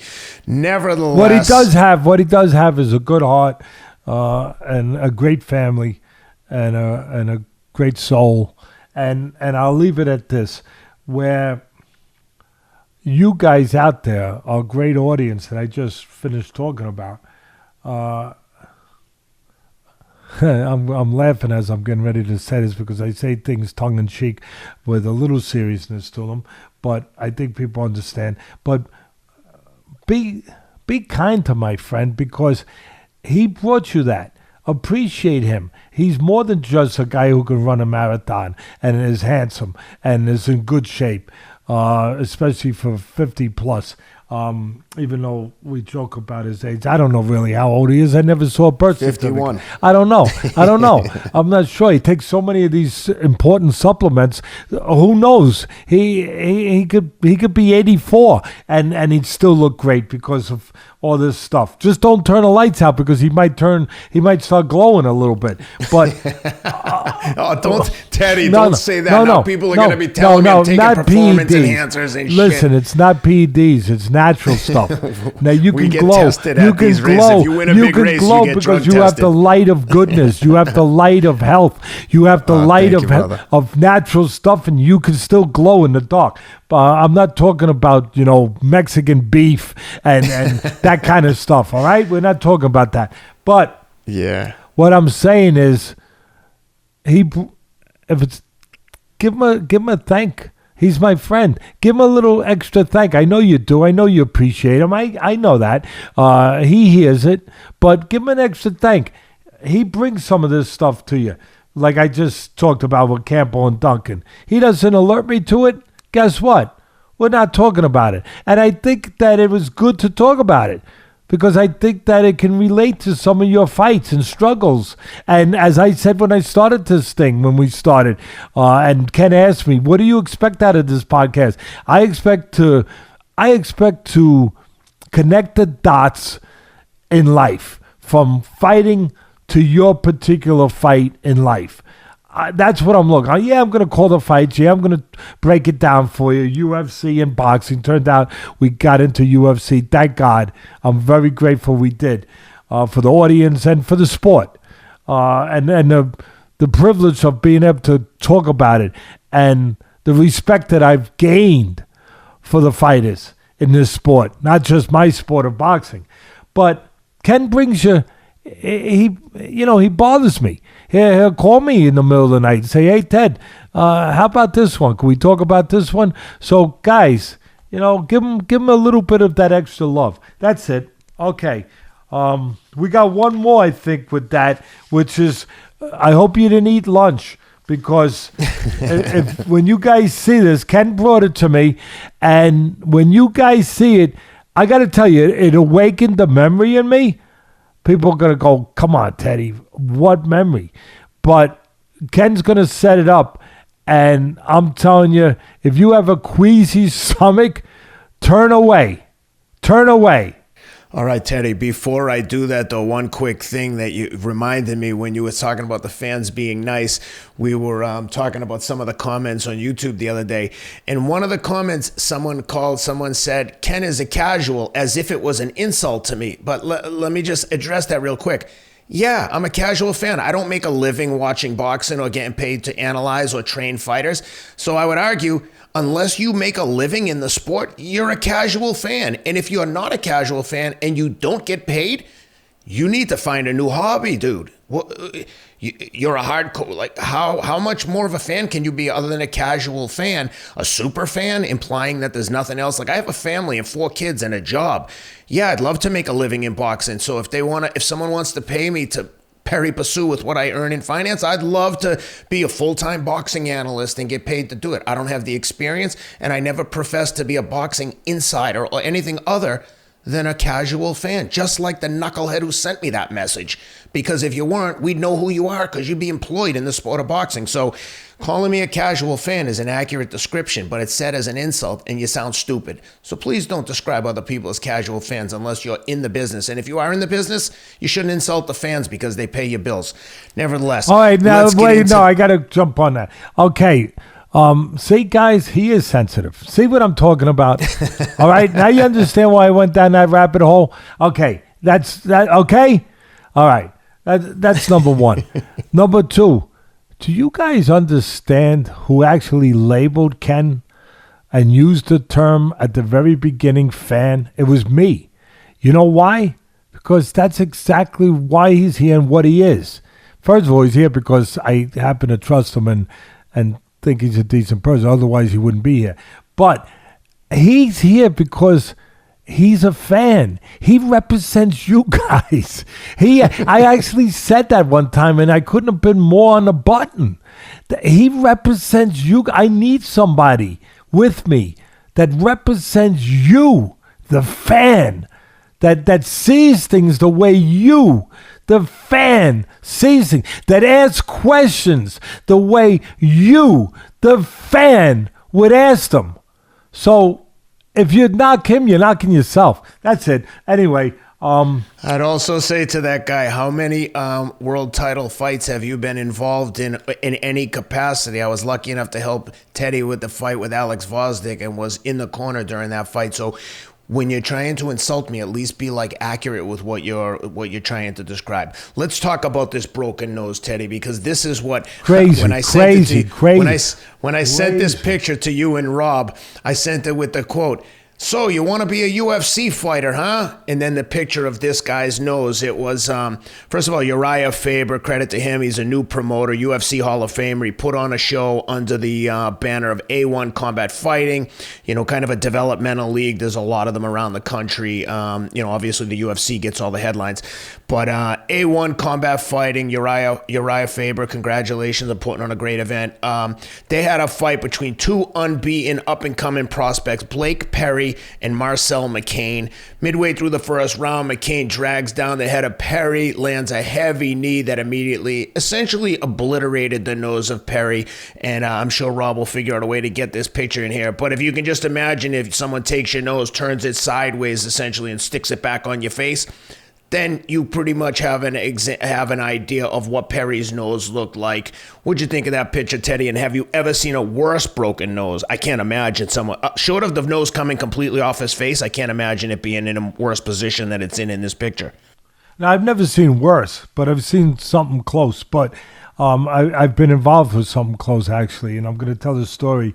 Again, I hope you didn't just eat.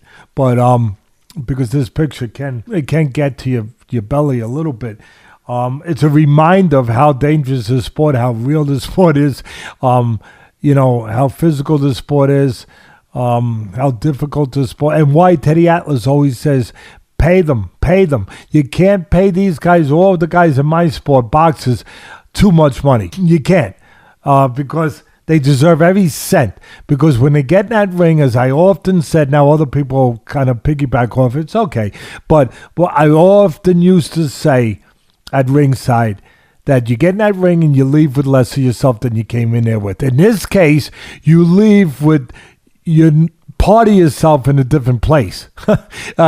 You still got it, but it's in a different place. So it reminds me, I was there. I'm going back 44 years. Ken has no idea when he sent me this, the memories that it woke up in me. 44 years ago, I'm training young fighters up in Catskill. I'm a young trainer. I guess, I don't know, I'm 20-something years old. And I'm developing this stable of fighters in Catskill, New York. And I'm living up there for almost 8 years. Gave up, left Staten Island, went up there to be a fighter, wound up being a trainer when I had an injury. Couldn't fight no more. Cuss talked me into saying I could be a good trainer. And when you train the fighters, I'm training them up there, you get to a point where they have to get experience. Ken was touching on it earlier, actually, very well put, that, you have to, you can't do certain things. No matter how you practice, no matter how your time you put into it, you have to go out there then and do whatever it is. Cus used to say, if you're a doctor, you're a surgeon, you got to do surgeries at some point, right? If you're a lawyer, you got to do trials. You got to do cases in the courtroom at a certain point. If you're a teacher, you got to go in the classroom. You got to teach at a certain point. It's not enough just to go to school and learn what you have to learn in a book. So I'm taking these kids to get fights after I taught them for months and months and months. And there wasn't enough action up in Catskill. So I used to take them down to the South Bronx, tough area, where there were smokers back in those days. Non-sanctioned fights where you could get experience with these kids in areas that were bombed out. And quite frankly, the only good thing going on was the fight. And that night in the Apollo Boxing Club or the Jerome Boxing Club on Westchester Avenue, where, God bless him, he's gone now. Nelson Cuevas, my buddy, was the proprietor. He was the former fighter, and he was the owner of the place. And they would have these smokers. You had to walk up 3 flights of steps. My kids grew up. My kids grew up in a hurry. I took them all the way 2.5 hours from Catskill. And they go upstairs, they go up then one flight, and you hear something. Then you go up the next flight, you hear something else. You have more noise. Then you get to the 3rd flight, you open up, and there it is. And you have the salsa music blasting in there. You even have 4-foot bongo drums. A whole different world, a whole different examples of different culture, beautiful cultures. And you go in there, and my kids, they're petrified. they're scared to death, but I'm looking out for them, but they're scared. But they want to be fighters. So you want to be a fighter. Like Ken said earlier, that's what he sent to me when he sent that picture of the broken nose. It was so apropos. He wrote on it, so you want to be a fighter. You want to be a UFC fighter. So you got to go through, the things you got to go through. And we take them up there, and I get up there, and we make the fights, and, you make the matches. And there's no, again, I tell the truth. Some people say, but Teddy, there was no doctors there. No, the main doctor was God. He must have been watching out for us. But I became the doctor. Not because I because I slept in a Holiday Inn the night before. But because, but before. That'd be good if you had to stitch someone up. Teddy, do you know how to give stitches? No, but I did stay at a Holiday Inn. But I did stay at a Holiday Inn last night. But my father was a doctor, so I was the closest thing to a doctor. And these people were poor. These people, there were no HMOs back there. There was no, they didn't have, there was no insurance. Teddy, I love that rationale, though. I wasn't a doctor, but my dad was a doctor, so I was the closest thing. I was the closest thing. So you're it. When you play tag, you're it. I was it. I was the doctor. And Nelson Cuevas said, you're the doctor. So now my fighter fights. And they're all, it's like the UFC. You ain't in no easy fights in the Bronx, in Smokers. They're tough fights. They're well matched. So here we are. My kid Rodney Young, he used to live in Alaska recently. I don't know if he's still there, but if he's listening to the podcast, I'm talking about you. And I was proud of you very much. So he's about 15 years old, and he's in this tough fight. And they're going back and forth, and he's bleeding. And I'm doing everything I can to stop the bleeding in his nose. I'm putting pressure. It's very hard to stop bleeding in the nose like that. Obviously, I don't have the things that I had in the pros where you use adrenaline, you use all that kind of stuff. But he gets through the fight. He comes on in the third round. It was a real tough fight. He comes on, and it's a war, and he wins the fight, and the fight's over. And now I'm busy looking out for all my kids. So, I'm busy. I wipe them down to get rid of all the blood, everything. And when all the fights are over, I used to get all my kids a hot dog and a soda before we left. So we're getting together. We're getting everybody ready to make that long trip back up to Catskill.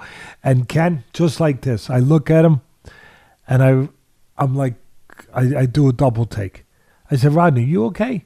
And he goes, yeah, Teddy, why? I'm staring at him. His nose is not where it was when we got there. It's not where it was. And I'm looking at him. And I don't want to shock him because obviously he hasn't looked in the mirror. And I'm like, yeah, you feel good. You feel like, yeah, Ted, why? What's the matter? I said, hold on a minute. And I intuitively, some people are going to say recklessly, just because I was the doctor's son, whatever. Maybe there is something about being a doctor's son. Things I saw, things I picked up, whatever. I take my thumbs and I put them on either side of the nose, Ken. And his nose is way over on, if I remember correctly, on the right side of his face, my left. And it's pretty far over. I put my fingers on my two thumbs on either side of it, and I move it, and it clicks back into place. And it makes a noise. And it goes into place. They trusted me so much, these kids. Beautiful kids. He just startled for a second. He went, oh. And, it didn't hurt him. And I said, how you feel? He goes, good. All right, here, take this hot dog, take this soda, sit down. And now I'm worried. I think I did the right thing, but Ken, like I said, other than being a son of a doctor, that's about the extent of my medical career, okay? That's about as far as I went in medical school. So now I go down the stairs, and there were phone booths in those days for a dime. I go across the street to Mr. Santos's bar. Mr. Santos was the father of one of the fighters I had from the Bronx that moved up to Catskill. Mr. Santos and his bar was important because when we would park there on a Saturday night, I would let him know we were there, and Mr. Santos and his guys would watch my car to make sure when we came back there was a battery in it. So I go across the street. I go into Mr. Santos. Hey, Teddy. Hey, Mr. Santos. I go into the phone booth. I put a dime in, and who do I call? A real doctor. Dr. Atlas. The real Dr. Atlas. Not the one who slept in a Holiday Inn. I call him up. I said, Dad, hey, how you doing? I said, good, Dad. I'm down in the Bronx. How'd the kids do? I said, no, they did good. I think we had like 9 kids fight. We won like 7 of 9. Oh, that's good. Yeah. Listen, Dad, I had a situation. Oh, what is it? Well, the kid was in a tough fight, and there was a lot of blood, and I was trying to stop the blood. And afterwards, not until after the fight was over and later on, I looked, and his nose was on the wrong side of his face. It was on the side of his face. He said, all right. And, Dr. Atlas doesn't get, like, shocked. I mean, I'm in the boxing business. He's not like, oh, my God. So he goes, yeah. So I said, so, Dad, I put my thumbs on either side of the nose, and I moved it, and it clicked into place. He goes, good job. Good job. Good. He should be fine. So now I'm, you're responsible. You care about these kids.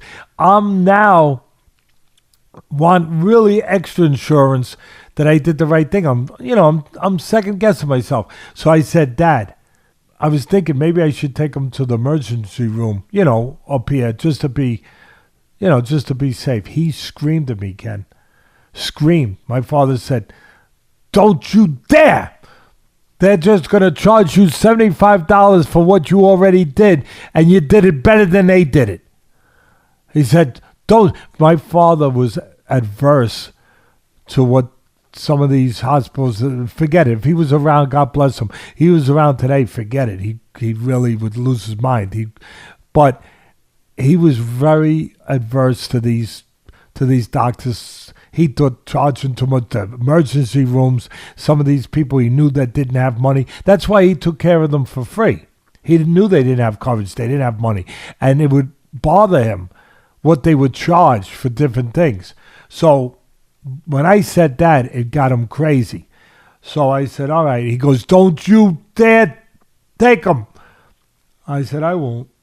He said, when you go upstairs, he said he had a deviated septum. So I said, how do you know? He goes, because he's a fighter. He goes, everyone has a deviated septum. You have a deviated septum. He goes, of course he has a deviated septum. So he said, go upstairs and ask him to breathe through each canal, each passageway in the nose, and ask him if it's clearer.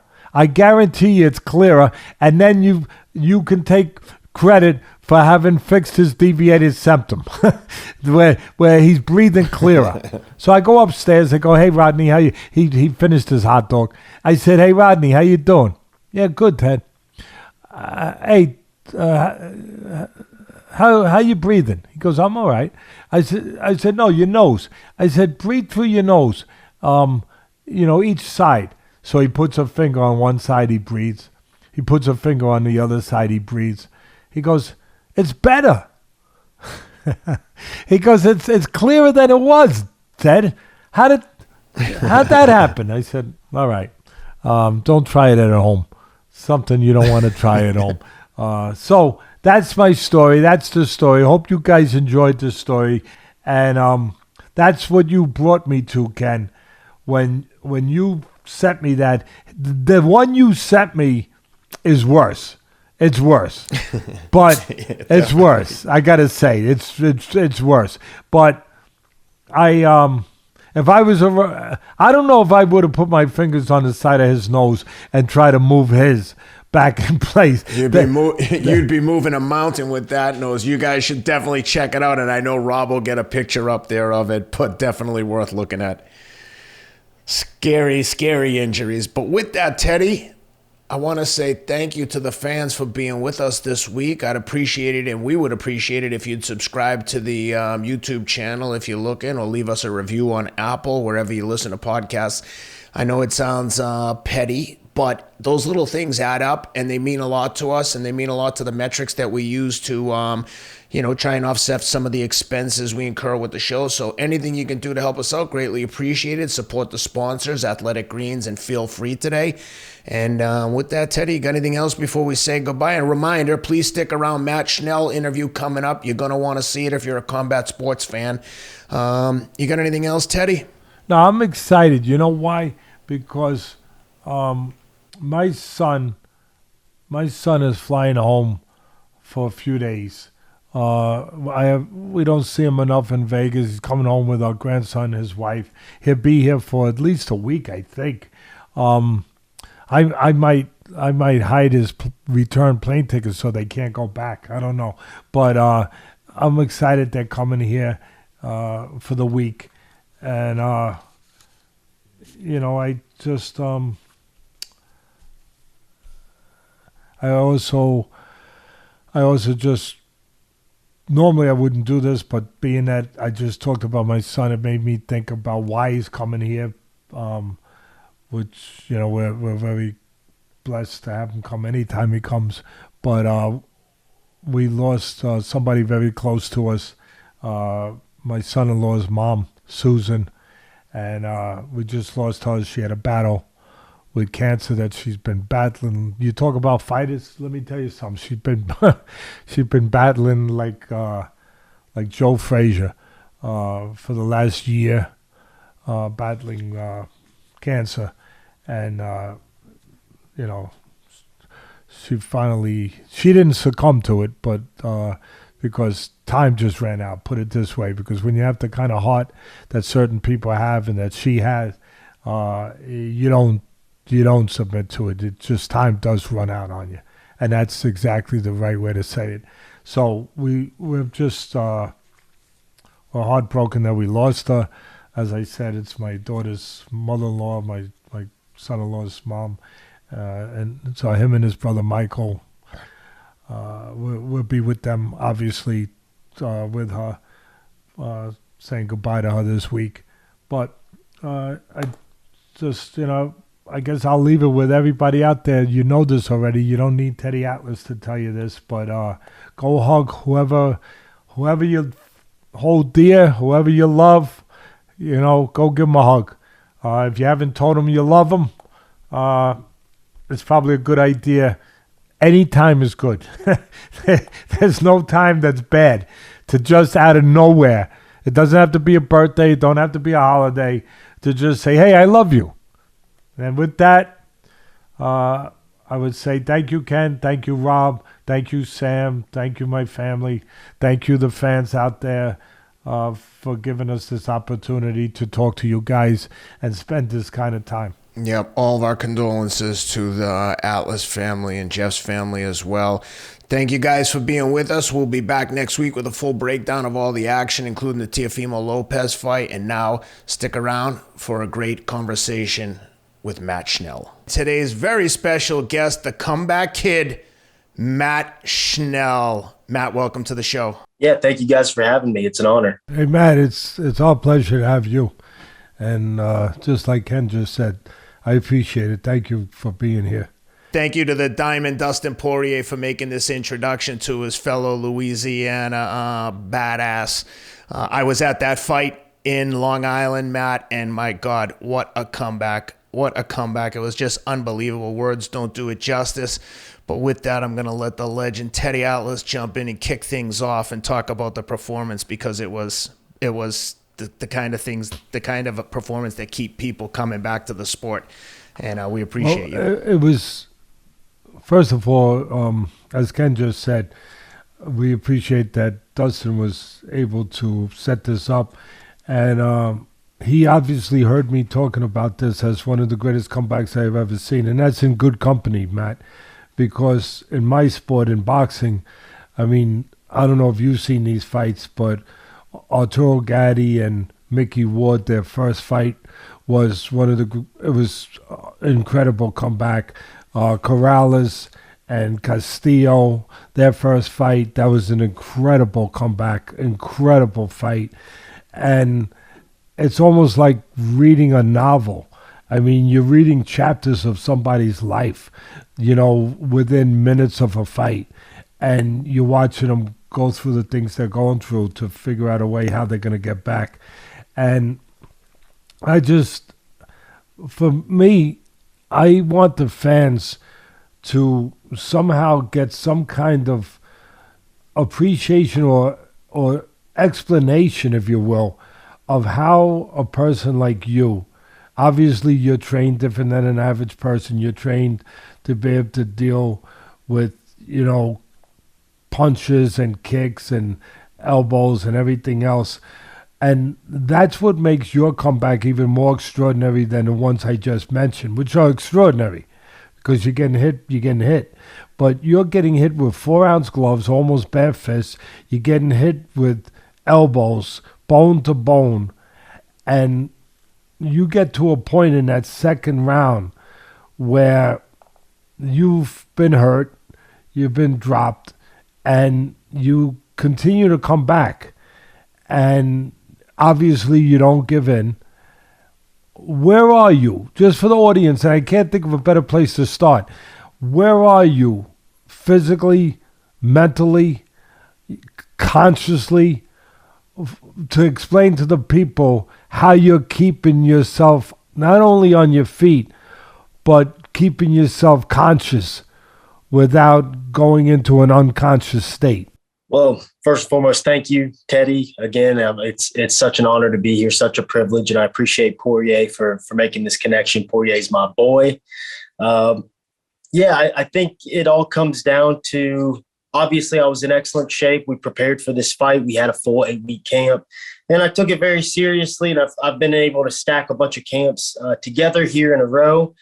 And throughout the last 3 or 4 camps, we have been working on fundamentals, foot positioning, just positioning in general.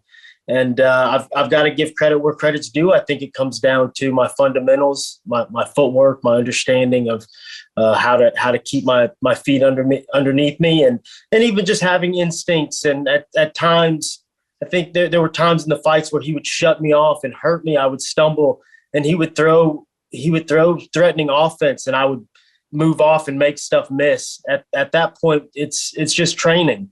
And I've been at this for a long time. I'm honored that I had the privilege to go out there on ABC and put on a performance, though I would have liked to have gotten it done much more seamlessly. But yeah, what an incredible night that was. I'm happy. It goes back again to my training, my coaching, me being in shape, and even my upbringing and who I am as a person.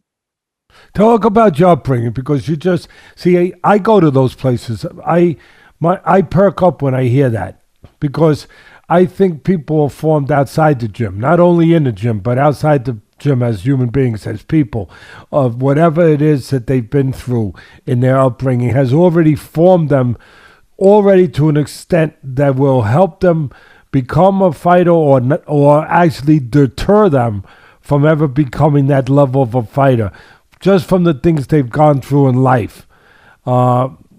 Some guys are more prone to being tough and being able to overcome things and have those abilities because of their upbringing, because of the things they went through before they ever started taking up combat sports, because of the way they were formed with that upbringing, the things maybe they were faced with in their upbringing, the disciplines in their life, whatever. You brought it up. I want to hear more about that. Can you touch on that? Yeah, I mean, my parents divorced when I was 5. My father was always in my life, and it wasn't a bad setup. I would go and see him often. But I think both my mother and my father, they just always held me to a standard. And no matter what I was doing, they expected me to see it through to completion. And I wasn't, coming up, I think everybody figures guys like me who make it to the highest level, maybe they were like special athletes coming up, but I really wasn't, if I'm being honest. And I did play team sports, and I tried really hard.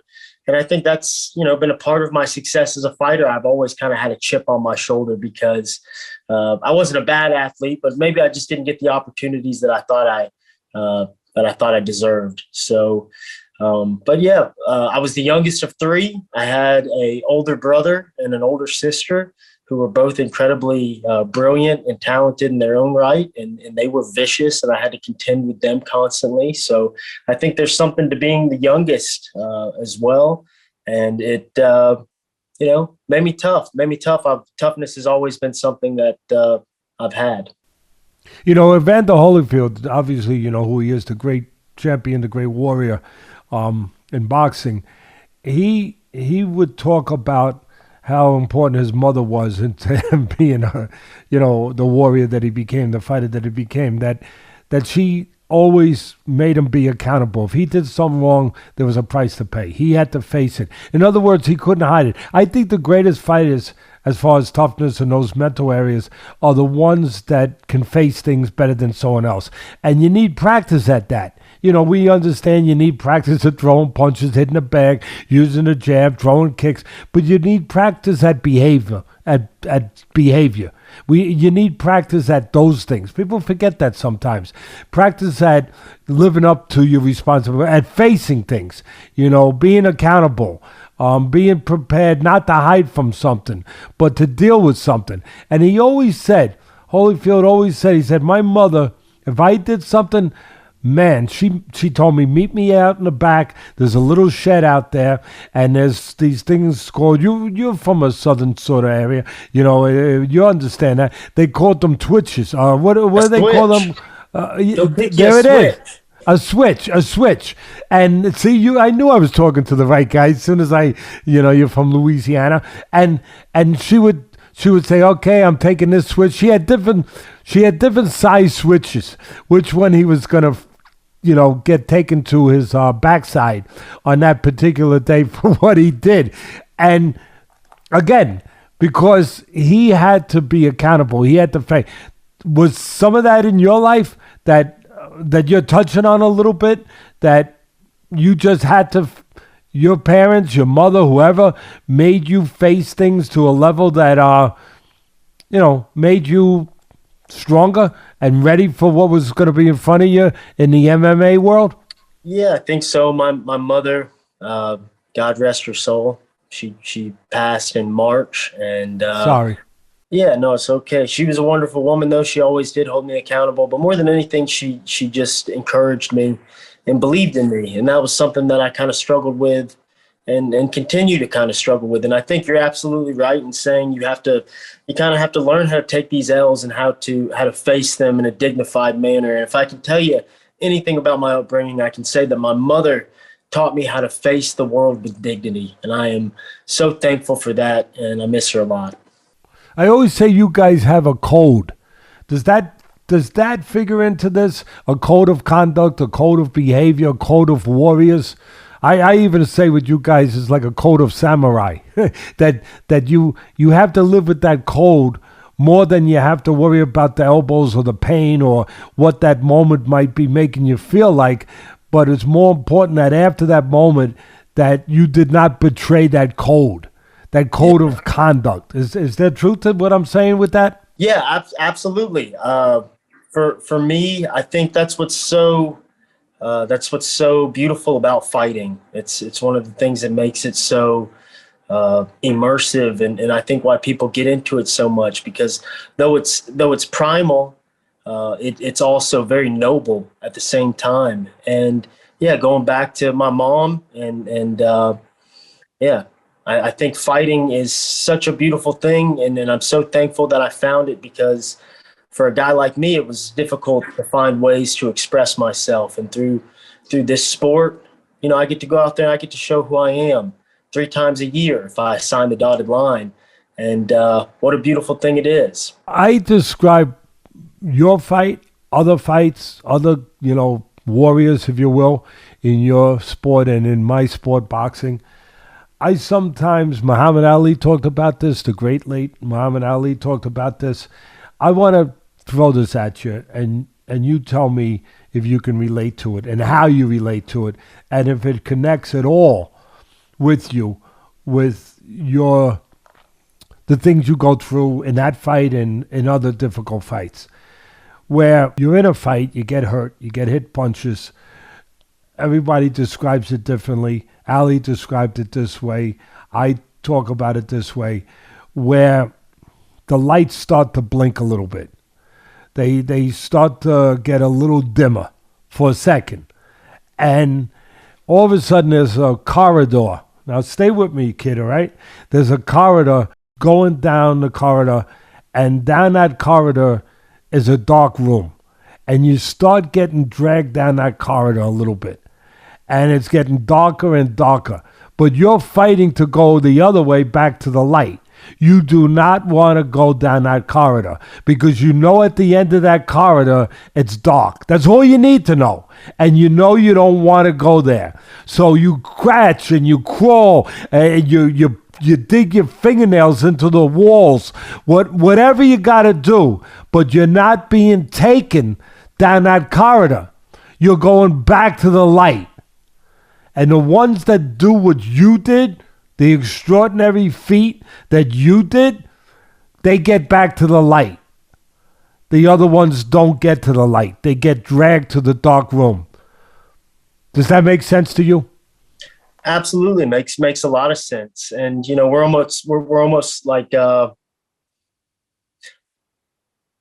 after the fight, when I was talking about, DC mentioned the elbows, and I told him I didn't remember them. I was being honest, and I've watched the fight back enough now that I feel like I can piece it together somewhat.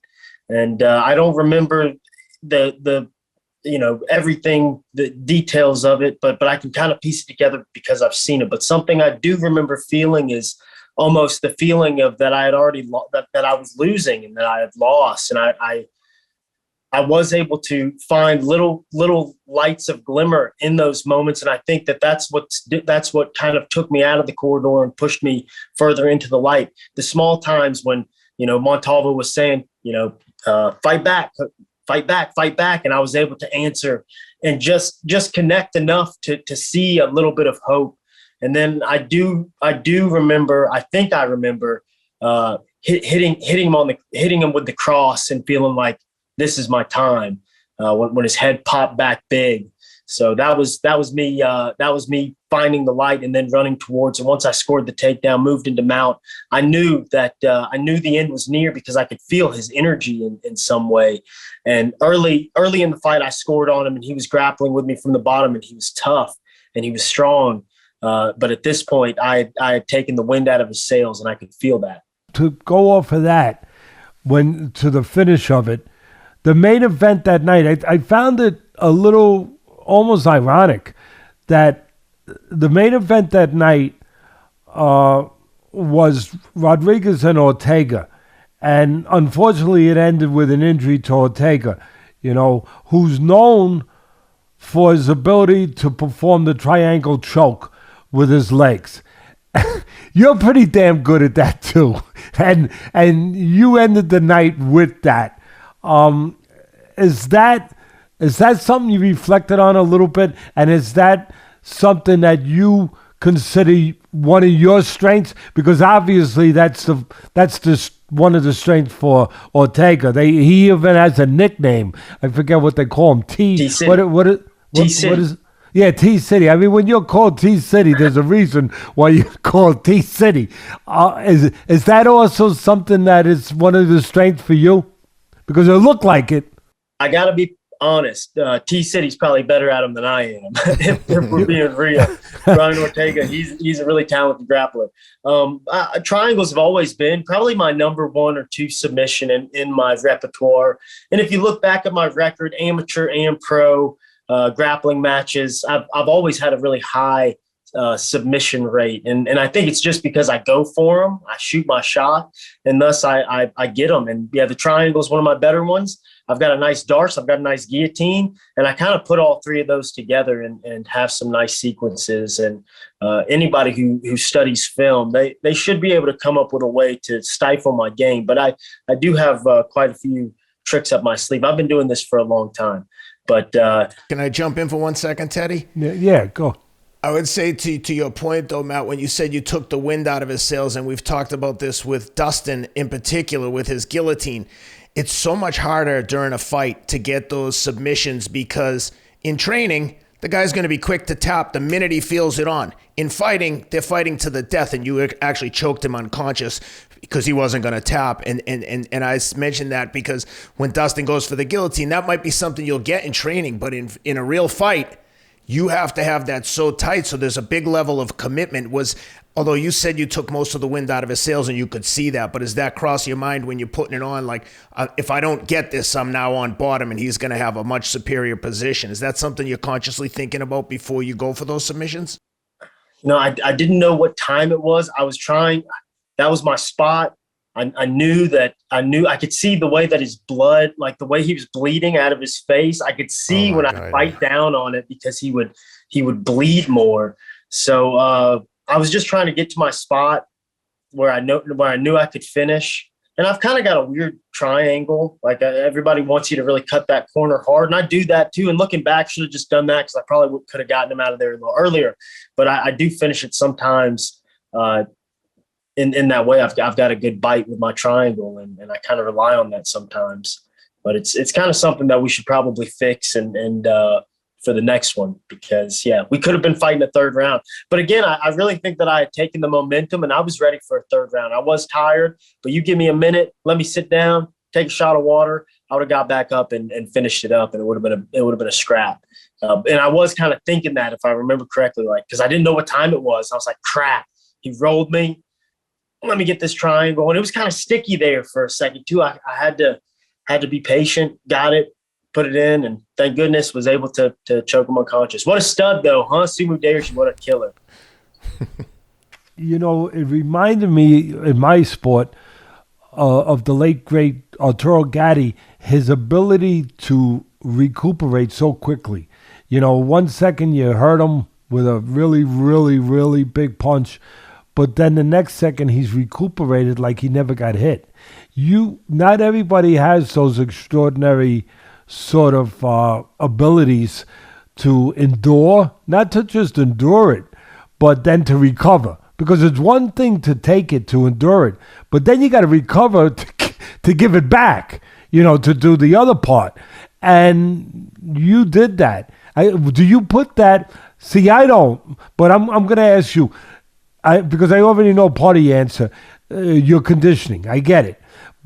And what you go through in camp, I get it. And the red lines that your coaches put up to go into those red line days where you go almost past the red line, where you shouldn't go past as far as what your body could handle. So obviously that's a big part of it. But for me, the biggest part is the mental part. Being able to keep yourself together, not to panic, not to lose hope, not to give in, not to submit, you know, at all. Not even a little bit, because a little submission, it's over. Where do you see the physical responsibility of that, or credit of that, and the mental credit of that? Which is more? Which is more important? I think circling back to what you were talking about with Evander Holyfield, and that's just, I've been there before. I've been there before. And I've actually, me and Poirier have talked about it a lot. And it's just now that these things are coming into play for me, even though we probably were talking about this 4 or 5 years ago. But, you know, just having the humility that when you are hurt, kind of not necessarily having too much ego and trying to swing and get it all back, but get back to the game plan a little bit. You know, I think a lot of people could look at this fight and say that I was being reckless, even though I was hurt, but I knew what was going on. And what we feared most about this kid was getting caught at the end of what he had. I'm not sure if he had a traditional martial arts background, a lot of kickboxing. He's like a Sanda guy and had quite a bit of experience. And we recognized that long left hand, that was going to hurt us. That long left leg, that was going to hurt us. So in those moments, I was resorting back to my training in the camp and what we put work into. And though I was hurt, I still could think, all right, don't back into something harder than, you know, I'm safer here than I am out there. So I got to give credit to my coaches a little bit. And certainly there was a mental aspect to it. And I think that would just simply be experience. I've been roughed up. I've been beat up in front of the whole wide world before. I didn't want to go back to that place. I didn't want to go down that corridor. I felt like it was my time. I felt like it was my moment. I worked hard for it. So I dug deep and I got it done. But I would be lying if I told you that there wasn't doubt and that I wasn't in there thinking like, oh, heck, this is bad. You would. Well, I would tell you if you did say that, I would say what Costamato used to say. If guy says there's never doubts in those kind of situations or fear, whatever you want to, term it as. Teddy, a guy says that, they're one of two things. They're either a liar or they need to go to a doctor to see what the hell's wrong with them. Because you're supposed to feel that. It's human. But then it's your choice of what you do, what you prepared yourself to do and what you do. But the fear, the doubt, yeah, that's part of it. But then again, it's up to you of what choice do you make at that moment. And as you were describing before about being able to think, I don't think enough fighters hear this, especially aspiring young fighters that have to want to become a Matt Schnell, they want to become a Dustin Poirier, they want to become a boxing champion, whatever, that you have to get to the place, and you touched on it, where I'll just term it in a more definitive way, a different way, where when you can think where other people can't think in that kind of chaos, in that kind of environment, you have to get to where you can be calm in an uncalm environment. Is that fair? Absolutely. And that's obviously one of the most important things for people in your sport, in your profession, to be able to think straight, to think calmly when there's nothing straight or calm around you. When it's fire, it's chaos, it's crazy, it's turmoil, it's scary. But to be able to still keep your wits. And one other thing I want to say about the fighter you fought, what you were describing along, did you have trouble judging? I thought you did.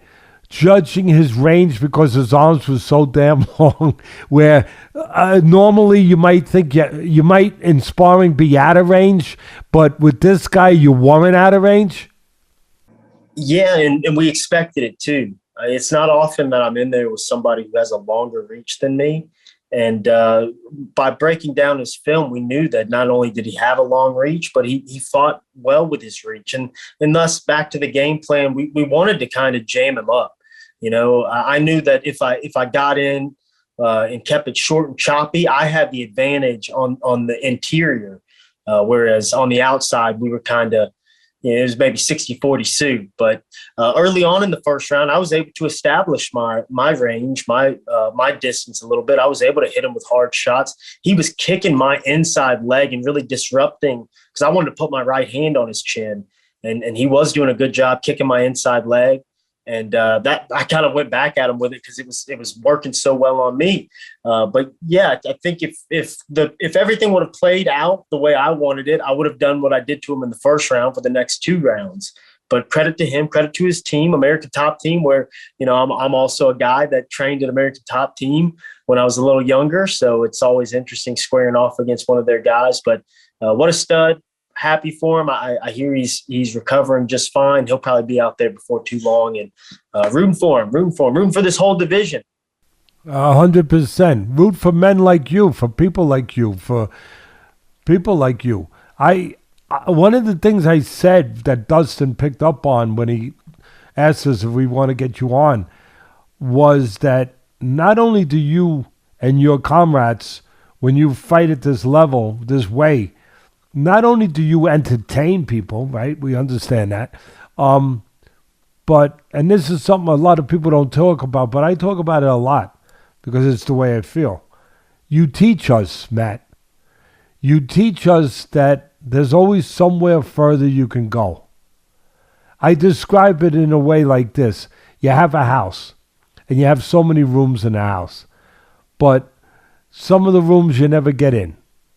You guys teach us by your behavior in that cage, under those circumstances, where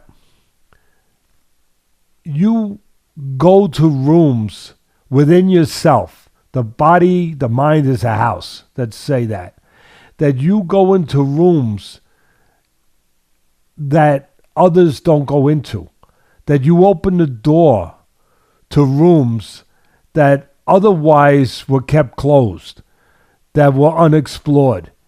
And you kind of teach us, and I try to put this out there to people, because I try to make our podcast where it's not only about fighting, it's about life and how you can better yourself. And you teach us that, yeah, there's more rooms in your house that you can go into if you're willing to open the door and go into that room. And I just want to really thank you for that. And I really, from my heart, and thank all those people like Dustin Poirier and all the other gladiators that are part of your profession for just reminding us that there are rooms that we left the door closed and that we could open the door. And even if the room's a little dark, we could go in there and we could find the light. Yeah, I can't agree more. That's one of the things that it's probably why this podcast is so popular. Fighting is profound. It is life's great metaphor. And I like to think that I'm out there fighting like the person I am. I've said it over the years, and not to say that we got things to figure out, obviously. And as you can see by the last performance, we're not dealing with a finished product, and such is life, and we can be put in bad spots. And, I'm out here teaching it to myself too. So I appreciate the way that everybody has responded to this. And I do think that I've turned a corner, and you can expect a lot more of great things from me because I've always known that I've had it in me. I've always been one of these guys. Anybody in this sport who's trained around it long enough, they've probably been on the mat with me and they know that I'm a real threat. So looking forward to progressing, looking forward to continue to face adversity. Fear doesn't make you weak. You have to face it. But I can be afraid of the man I'm standing across from, and I'll go out there and give him a scared ass whipping. And that's kind of where I'm at. That's beautiful. Again, I've had to teach myself that over time too. You just taught somebody. We have 267,000 subscribers, and you just taught a whole bunch of them something by hearing that it's okay to be scared. It's okay to. They've heard it from me, but it's good they hear it from someone like you. It's okay to be scared. It's normal to be scared. What you do is what matters, not how you feel. And you just verified that. And you more than verify it. You live it. You do it. You execute it. I was your fan watching that fight, but now I'm your fan forever, meeting you and seeing the humble human being that you are, as well as the animal that you are when you get in the cage and have to be that animal, that smart animal, that's not just an animal, but that smart animal for your profession, for your livelihood, for your code. But to see this humble person, this honest person, I'm in the Matt, sign me up to the Matt Schnell fan club, And I'm already signed up to the Dustin Poirier one and a few others out there. I got to ask you two more things. One, with this great win, it always makes possibilities after you win a fight like that. What is next? What do you want to be next? And what could we maybe expect to be next? I'm going to get what I asked for. So go ahead. I've got a fight coming up. I'm not announcing it yet, but we've already signed it. I signed a new contract. No one's listening. You can tell us. Signed a new contract with the UFC. Shout out, new 5-fight deal. Very happy with everything.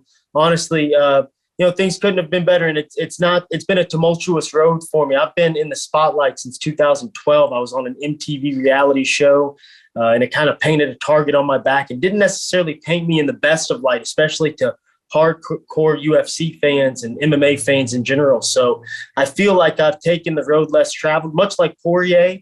I'm proud to be friends with Poirier. I followed that man's footsteps, and I've learned a lot from just watching him handle himself as well. So I appreciate the support. I'm such a fanboy of Poirier too, and we're actually buddies. He's my favorite fighter, and one of my good friends. So. I'm thankful for everything and happy to be here. Thank you guys for having me. Congratulations. First of all, congratulations on that deal. You earned it. Obviously, you earned it. Is there any, and I'm not pushing hard, but is there any clue, any kind of hint that when you say you're getting what you wanted, obviously it's a big fight. It's a competitive, it's a fight that you are challenged by. They don't make easy fights in the UFC. No, it's a tough fight. It's a fight that challenges you.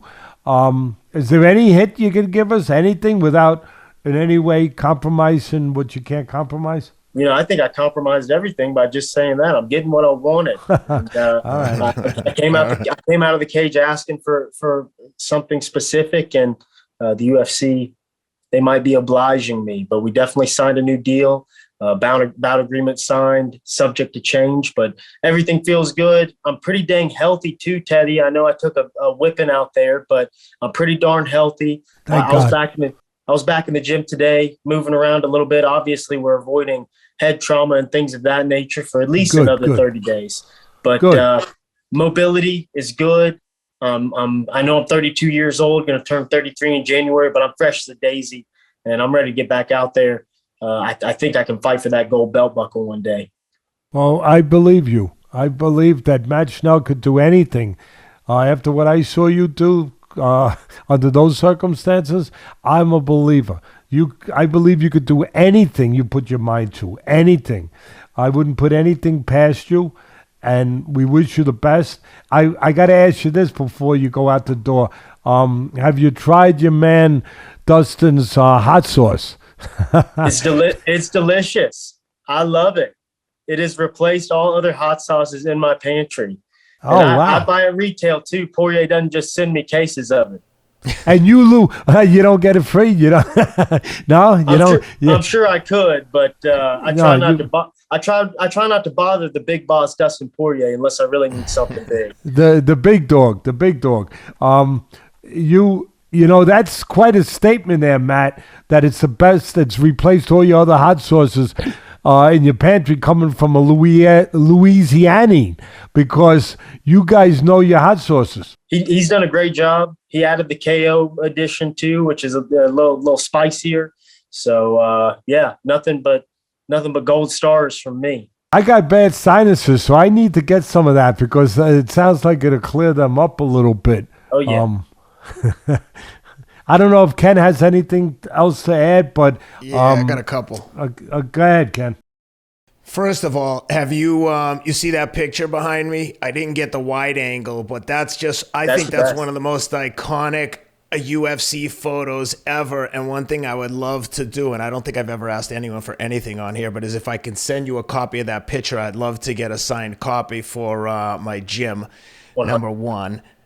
And number two, I'd love to get a copy for Teddy has a charity dinner every year on the Thursday before Thanksgiving.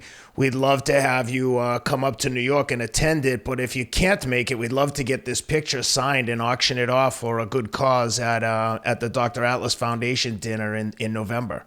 I can definitely guarantee the picture being signed. I'd have to clear it with the boss lady of the house, my wife, who is also pregnant with our son, who will be due in January. Oh, God bless. Good luck. Definitely a yes on the picture. Let's stay in contact because I'm not completely opposed to coming up to New York for Thanksgiving. Is that your first child, by the way? It's my second. My second. Second.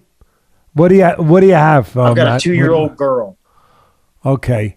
Well, and do you know what this? Did you say that you know what this is going to be? Baby boy. We're gonna name him Junior.